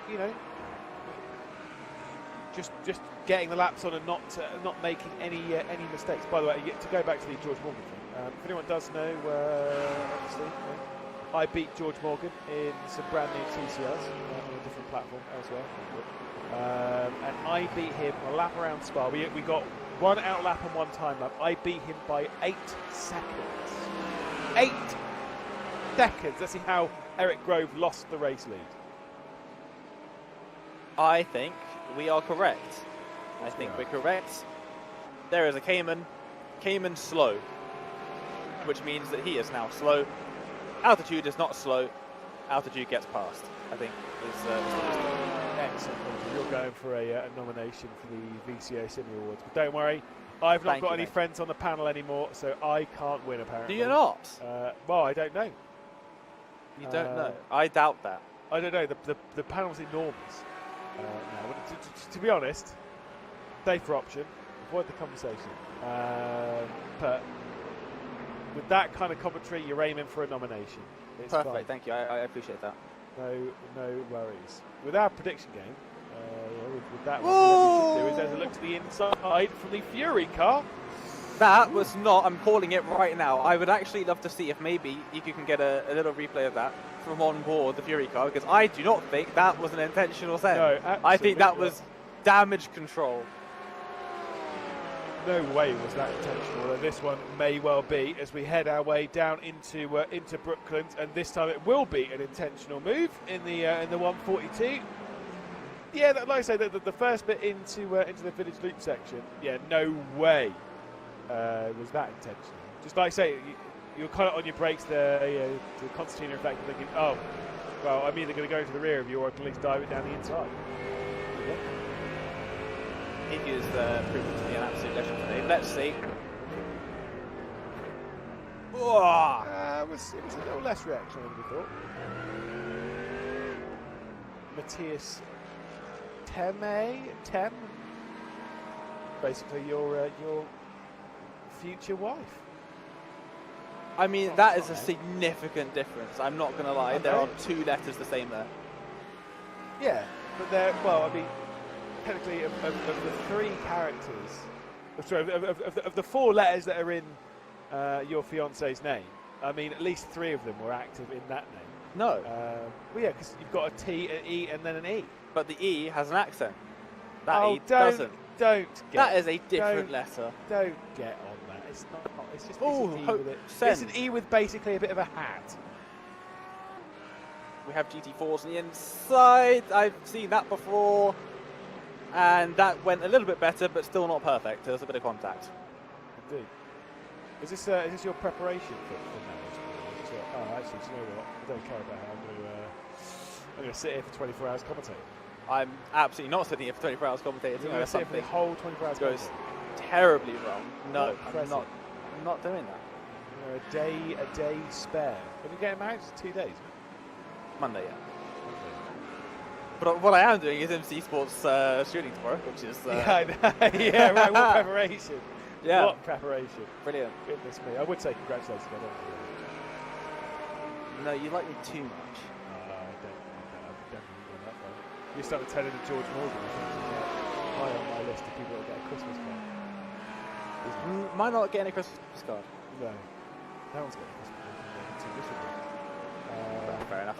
I'd rather, to be fair though, I'm more likely to play a round of golf with George Morgan than I am with you. So there is that. Well, that's true, but it's all because I haven't played golf since I was 12. Meanwhile, he's now a member of course. Is he? Yeah, he is. He said we got it all sorted out the other week. We're not talking about golf. I think people watching this will probably be the same sort of people that were watching the Fuji 8 Hour, and they're like, "Oh no, this company is he talking about golf again?" There's well, in a 5 kilometre radius of the Fuji International Speedway, there's about 25 golf courses. I think I might go on holiday. If you did, would you do the track safari? No, I'd go and play golf. Would you play golf instead of doing the track safari? Yeah. Why? Because there's 25 courses, mate. Exactly. It would take so long to doing one a day. I'm out there for a month. I'm not going to actually do that. That would be really expensive. Golf in Japan is really expensive. Is it? But they have some They have some funky stuff out there with their golf, including some beautiful irons that cost thousands and thousands and thousands. I ain't got that kind of dollar. I was looking at Portugal instead. Portugal, Japan. Basically the same thing, isn't it? Yeah, it's fine. It's fine. No, I need to go on a romantic holiday with Cam and Roger to Scotland, back to Knoxville. Again? Yeah. Yeah, March. Very romantic. Better than a max. Exactly. We're not going to visit Knoxville though. Great track, by the way. We should do this 24-hour race there. It's great. Do you imagine that? 50 cars, GT3s, GT4s, Knoxville. I don't want to. Imagine how funny it would be. I mean, I did Porsche Cup there, and that was... Whoa! What's happened here? Fury, one of the GT4s as well. I don't know which one it was. It looks like is that the submarine one? It crashed. A second time. How? It is the Yellow Submarine Squad one. Is that the car that... I think it is. I think that is. I'm double checking because I don't know. Different car. Okay. I thought it was the same car that lost the rear end by not holding the brakes. I think it might be a similar team. This is not sketchy at all. No, indeed. As trying to work their way through the Empire car of Joe Newman's put on some pretty special moves today. Matt Acton now down to 15th position. You've got the old Turtles car directly behind as well. Maybe there'll be an extra move coming into Stowe. Let's see, there it is. There's the look from the old Turtles car. Matt Acton taking a very defensive line, almost contact between the pair of them, but still space given. Matt Acton just about able to hang on to what is 15th position at the moment. Watch out for the Red X car as well, and the Fury car closing in the background. Of course, the Fury car responding after that issue with Mike Gaff. As big slides coming off the penultimate corner, heading back out onto the Sir Lewis Hamilton straight. It's too long of a name. Sir Lewis Hamilton straight. Yeah, it doesn't need to be that long, does it? Because none of the other driver-named corners have the Sir as well. Or oh my goodness, Fury getting involved in yet another instant. The old Turtles car getting spun round courtesy of that. And it's 2 times in one lap where we've seen that Fury car involvement. So we didn't exactly see what happened on the first outing, but normally you could probably lean towards maybe in the GT3 on fault, probably driving into the rear end. We're going to get an answer to that question as we head through Brooklyn. Is it going to be straight into the rear end of that Merc? Yes, it is. Oh. Hello. Naughty. What's happened there? The second contact is the most confusing for me because right. So that's the contact that's the most confusing for me. He's on the grass. He's on the grass. He spun around. He didn't drive into the wall. He just literally did a 180 spin. Oh, okay. So it's Jim Carner. Gotcha. Yes. Yeah, the second contact was just Constantine. Travis Pastrana. Travis Pastrana. Give me up. He's right on board with the Blocco motor car. No, there's so much time to see that that's happened. I feel like he wasn't making the corner regardless. I think he's been so distracted by watching the incident that he's forgotten to brake, because genuinely, he's not making the corner. Now that's kind of amusing. Easily done. You know? No? I'm surprised there hasn't been any protesting yet about that.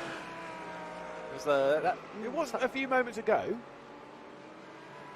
Oh, if I was in that car, I'd be straight on the protest lawn. There's one thing that I absolutely hate as a driver: not reacting to incidents. I'm like, oh my god. Is that Lamborghini crabbing? It's a Lamborghini, and I think it might be in a couple of problems, as we've got a couple of Mercs going side by side, Aztec and, of course, the Prismatic car straight around the outside. They've got their way past the Quaterbass car, which is, I think, oh nice. Is it a lap down? Yeah, it is. So just going a lap down those screamers and not having to fight for it, and it doesn't look like it's grabbing. It's fine. I think you've just got wonky eyes, mate. No, I think it was just a weird camera angle and. Oh, now you're blaming Iku. Oh wow. No.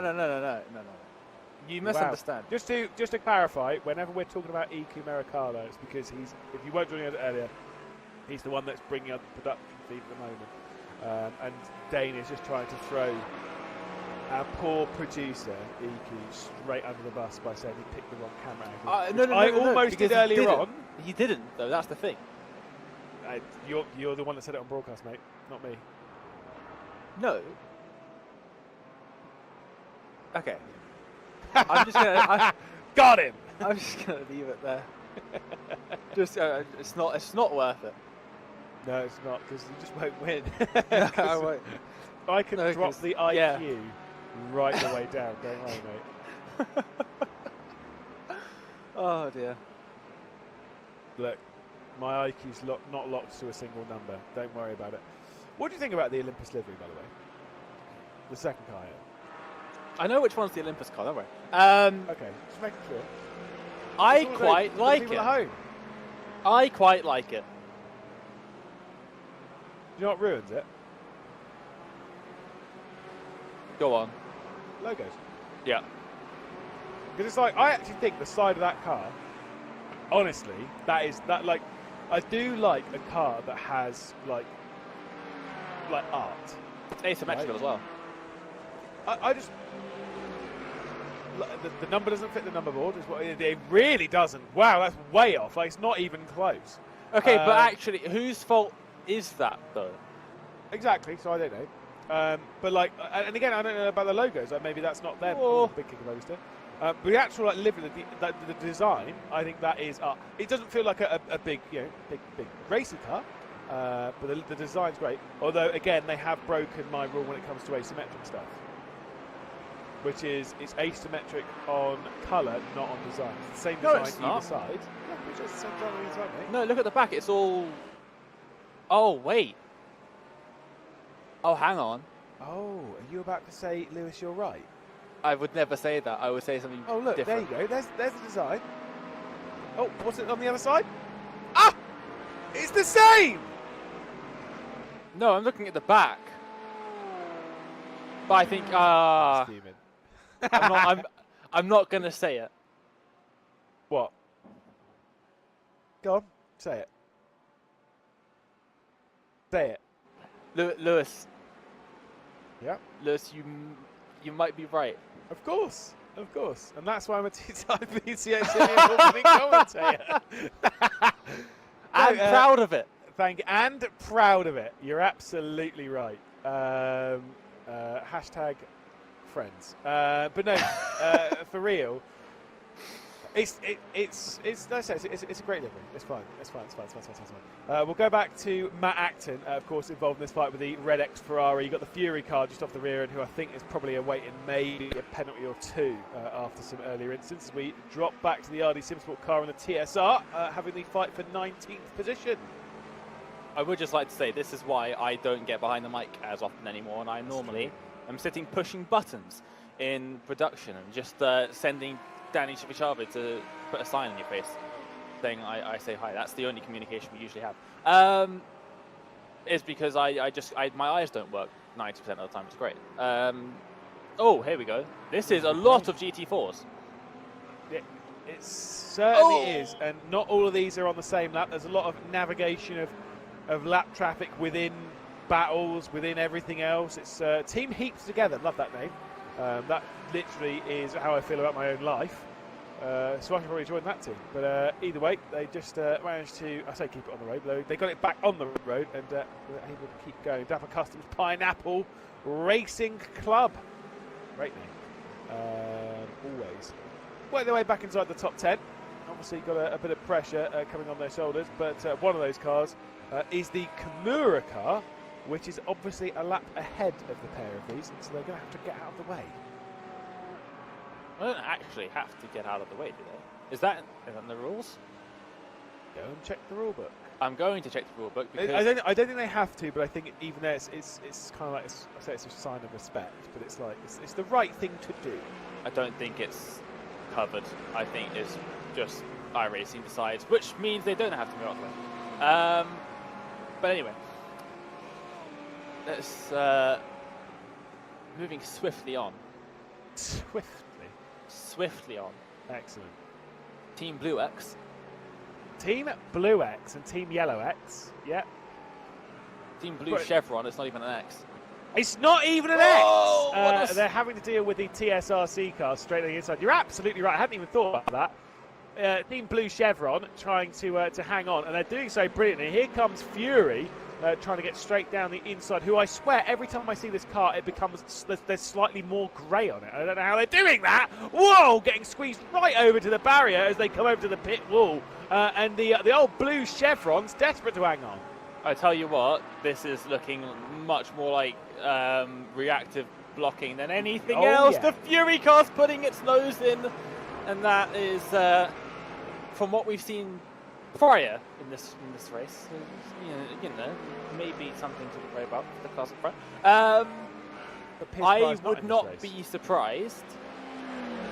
I would not be surprised if that gets protested. The 701. The defence. Because it looked a bit Verstappen-y. For lack of a better word. No. And we are in the land of Sir Lewis Hamilton. So we don't do that, sort of. Okay, right, let's cause that drama in the world and move on. Especially not this corner. Anyway, that's literally, we've just started a fire and have gone, okay! Anyway, you deal with that, bye. No, I do... Sorry, chat mods. I do agree that the defence was very questionable, very aggressive, and like you say, very reactive, which is the problem. Defence should always be proactive, not reactive, because proactive is predictable and thus safer. Reactive is just asking for a crash every single time. Ed Hope trying to work his way up the order. He's got high hopes. This has already seen Will Hope in this race. We've got to get past Jack Jeffries, one of the cowboys in the race, currently running in that 8th position. Who had the bold idea, by the way, to enter a team called Ram Ram? Well, I guess ask chat, and we'll see if chat will let us. Maybe one of them will round the outside. Hello. Inside for the loop for number 10 machine. Very nice. Gets ahead. The switchback is on. Have they got alongside? No, they have not. I think this will continue into Brooklands, but we have got a lot of people chattering away. That is one of the good things. The drivers in these British series always seem to just love nothing more than being in YouTube chat whilst the race is going. It's having a jolly good chin wag. It is. You know? And I can almost guarantee. I just heard from EQ. Yeah, because I think EQ's not used to having people in chat. Probably I would imagine I don't think that was the problem. I think it was jolly good chin wag, which was the problem. Going to hear him chuckling away and finish. Exactly. yeah. Oh, to be fair though, chuckles in finish. He's literally just. You know what I mean? That's all it is. There's nothing else to it. And it's why we love the finish. It's not interviewing me. You know? Yeah, I mean, it's always an interesting time. You brought up Thomas Tattel earlier. No, that was genuinely, I felt so bad for you. But no. I love Thomas, but mate, please don't ever put me through that ever. It was so bad. But apparently, according to Nico, it's the same in Finnish. It's not an English thing, it's just the him thing. Or I guess Finnish in general, because we all know Kimi Räikkönen. We say Kimi Räikkönen, but in F1, he's always, you know, when he's interviewed for F1, he's always like a little bit more chat. But when he was getting interviewed for NASCAR and the NASCAR press tour that he went on, he was having the best time. Because he didn't care. He's just like, I'm just going to do what I want to do. Good for him. I love it. It's the important bit. You know, do what you want to do. That's a lot of cars. That's a lot of cars. That's a massive amount of cars. One of the cars is off. Is that the yellow? Oh, it's the yellow Chevron. Yeah. Yellow Chevron. Yellow. Is it the yellow Chevron? It's very hard to tell. Yeah, it is. It is the yellow Chevron. Bye. Just trying to get out of the way. It's got the Team Red X banner on, which is great because it doesn't match any other livery on the grid that has. Everyone else has the banner. I feel like this is just us throwing shade at people just for 3 hours. And it's going to continue for an hour more.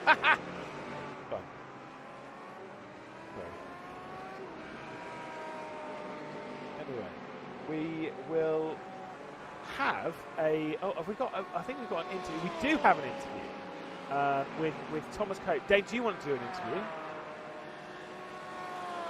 Dave's not. It's fine.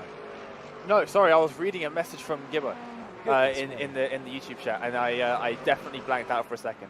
I think you should have a chat with. I will go with it. We've got Thomas Cope from the number 31 here in the comms booth. Of course, one of the Olympus esports drivers. Talk to us about how the race has been going for you. It's been an interesting run around the opening 3 hours of the Buttkicker Britcar 24-hour of Silverstone.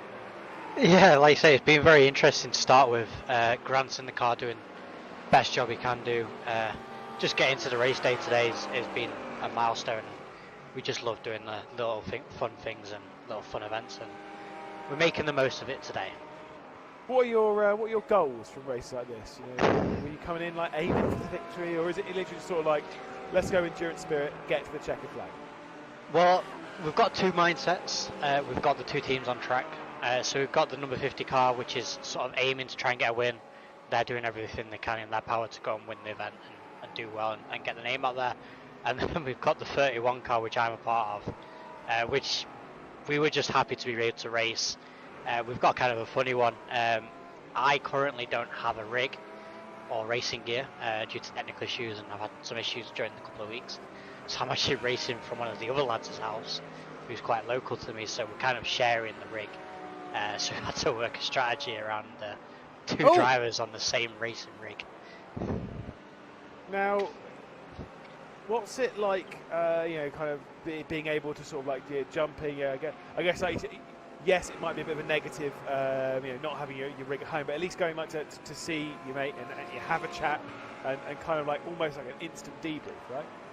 Yeah, we can almost chat and see how the racing's going and talk about all the incidents as well.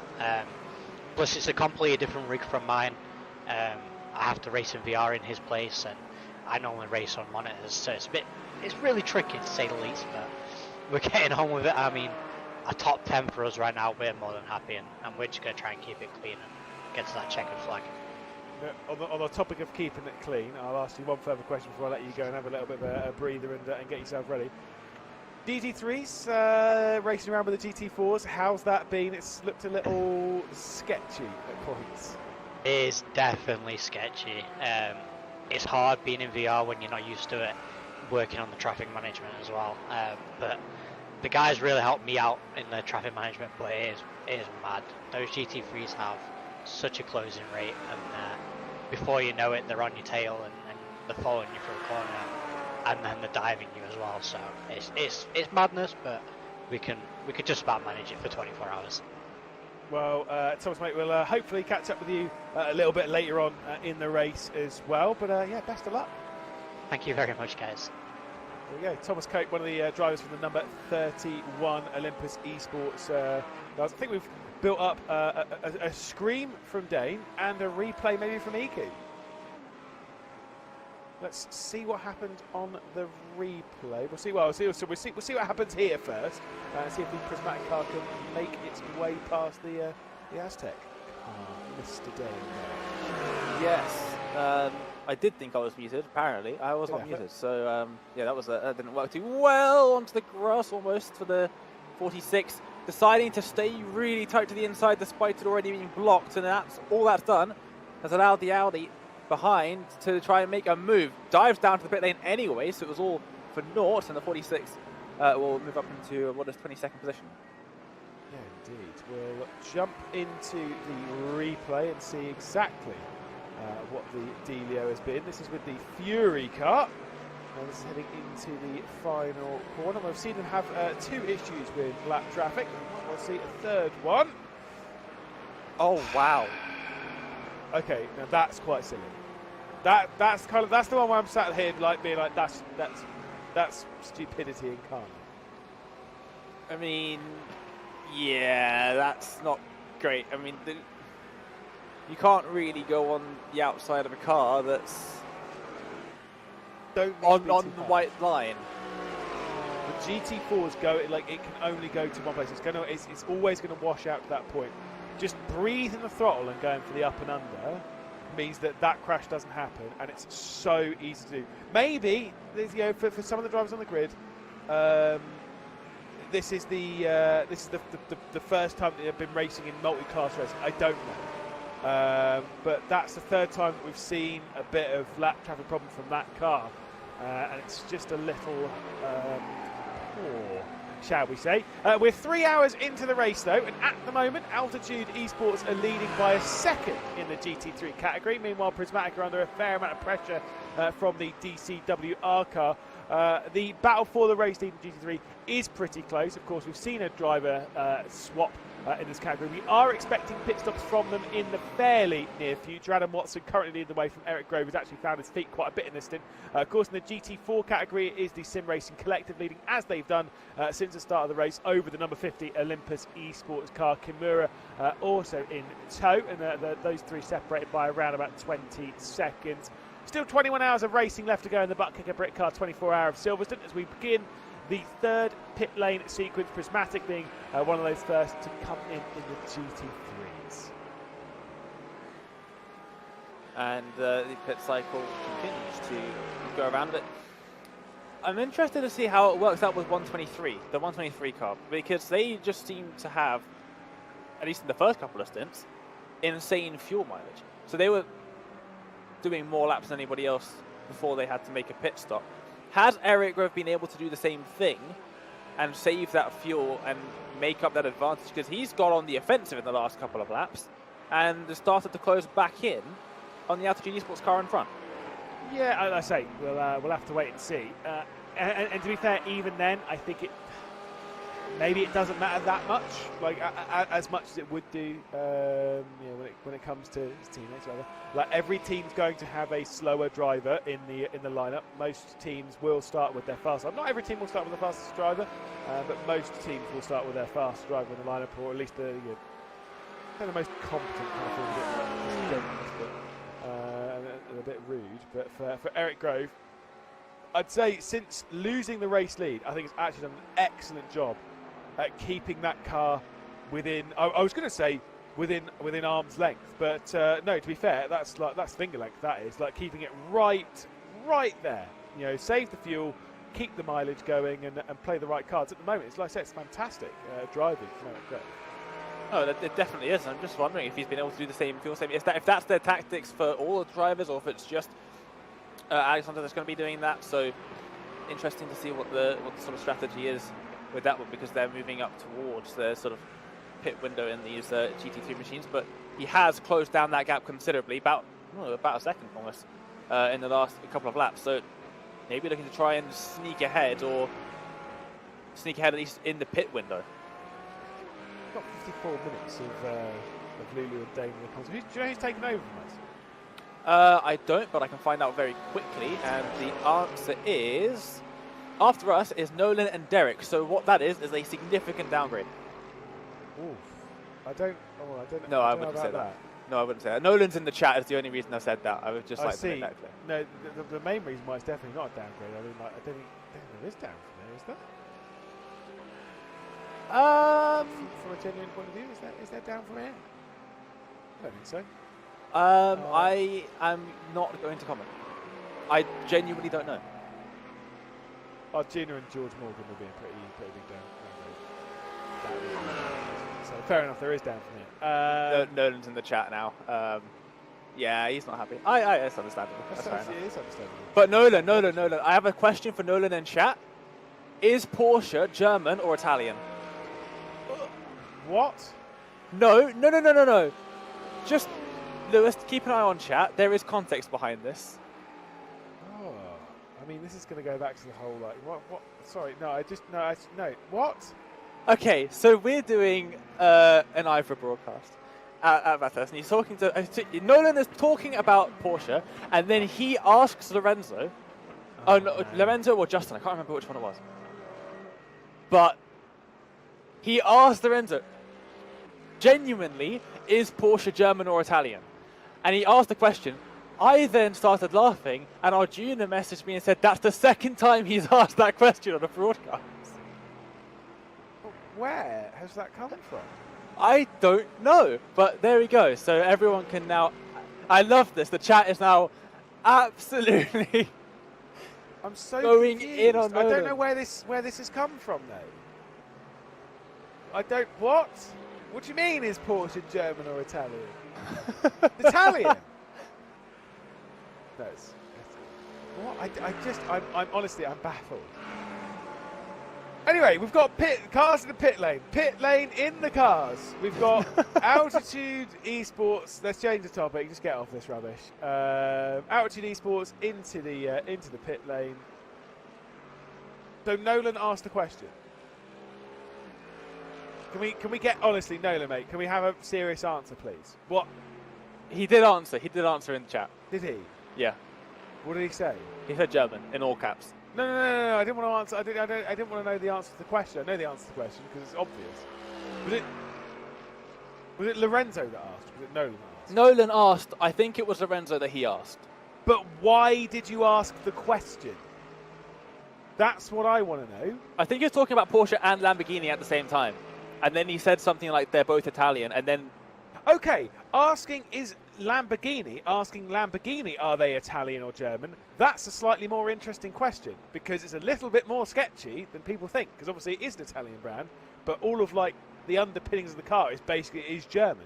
So maybe, Nolan, see if you can follow that logic. Maybe that's what he was trying to ask. I just thought Porsche instead because brains. I'm just really baffled by it. No, I know that's what we all were, and that's why it's forever in the quotes of our contest. We always have like a list of famous quotes, Porsche and that's one of them. BMW. Was it Porsche and definitely BMW, and you said both were German, and then you thought, wait, is Porsche Italian or German? I think that's what happened. But honestly, no, the reason I bring it up is because it is that baffling. Because it's, what? Yeah. My respect is definitely that. Okay, I will say it is a downgrade. I've just got to say good luck everyone listening to that. That's also like that's on the same, but we got Ewan coming up later on. Ewan wants Sebring to be repaved, so I mean, Ewan does want to. No, you see, Ewan does maintain that Sebring's not a very good racetrack, which I'm like, I don't understand. But it's a fantastic racetrack. I agreed with the thought experiment of what if you repaved Sebring? Would it be any good? In the background, I've just seen a car go off. It is our friend from the very, very bright pink SOP car. Oh dear. So it's the GT4 Symphony of Pistons machine, as there is a move from the inside from the RD Sim Racing car, and the Quatermaster car had to get out of the way. Old Turtle's dropping the position. It's all starting to kick off a little bit. And like we say, Symphony of Pistons may well have had a little bit of a problem. They're now back there with the Olympus Esports car towards the back end of the top 10. Oh wow, I've seen a great comment in the YouTube chat. You can daily drive a Porsche, that should lead to your answer. Yeah, exactly. Ain't Italian. That's a good one, I like that. What happened? Here we go. Quatermaster behind him. You've got the Symphony of Pistons car come through. And the, is it the curb? Oh no, it's just Solo. Oh, so sketchy. Yeah, it's a bit scary. It's a bit scary. They had another moment as well, just coming out of the corner, trying to get back up to speed. They had a bit of a twitch, but yeah, that was. We're live on YouTube. Oh wow! I will kick you from this broadcast. There we go. Way, right. I would never come back. I'd go and watch the Arsenal match, mate. Did you get what I just said? Oh, because yeah, there we go. I don't right. know. I had to explain it. Anyway, side by side, two Lambos. Yeah. You just have to say, did you get what? Yeah, okay, it's fine. As soon as that's fine. That's really good. But yes, anyway, Old Turtles getting their way through. Big Old Turtle. Perfect. Big. I mean, to be fair, I quite like it. Although this car is, I was going to say it's missing a little bit on the side. Do you know what this feels like? It feels like a Need for Speed paint job. I see that. You know what I mean? It's in that kind of vein. It's just like, oh, just a little wacky. Just stick that on the side of the car and off you go. As Bert is in the pit lane. Yeah, the sandwich car, the bacon, rice, and tomato. Yeah. What other food begins with R? Because honestly, I'm only thinking of rice now. I got radishes earlier. Relish and radishes. Yep. Anyone can think of any other food? Ravioli. No. Absolutely not. How many carbs do you want, mate? All. The rice. What?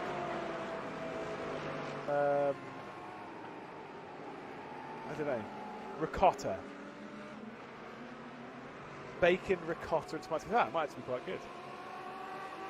You're going to have to do that. Don't let Lorenzo know, though, because he will call us food criminals.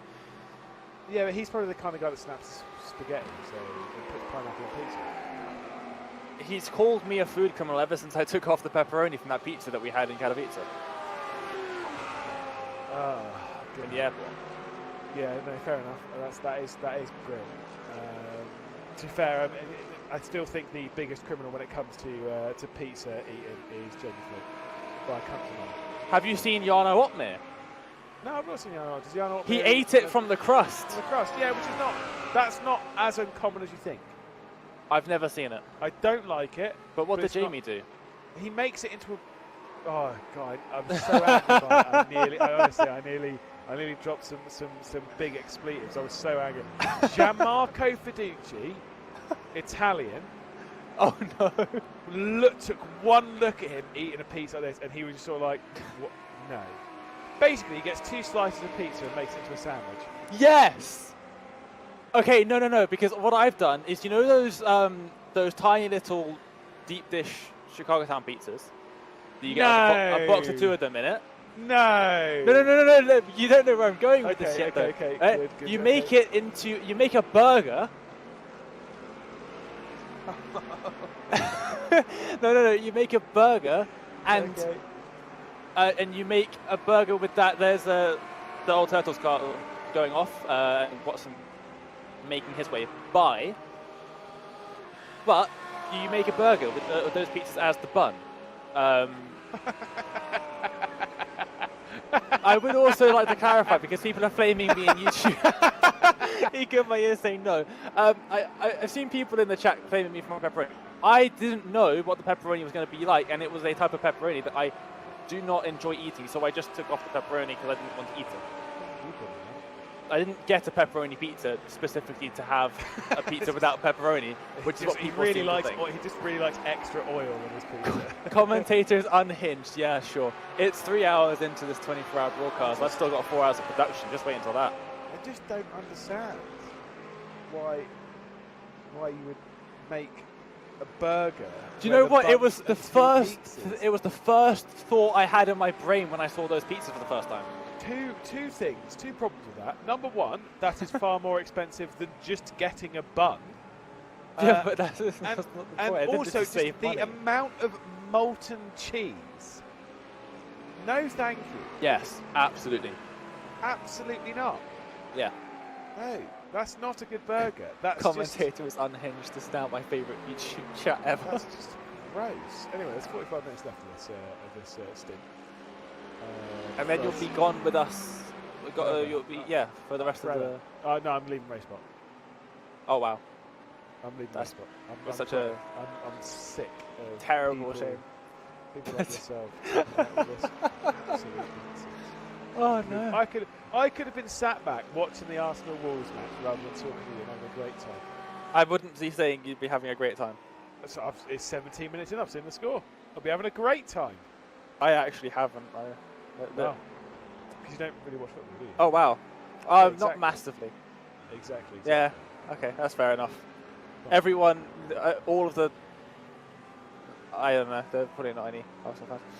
What do you mean there's no Arsenal fans? How is WSR doing so many laps? And that is a fantastic question. I genuinely do not have an answer for you, because both of their drivers now are just extending the fuel window by 3 laps. That is not the ideal line through that corner.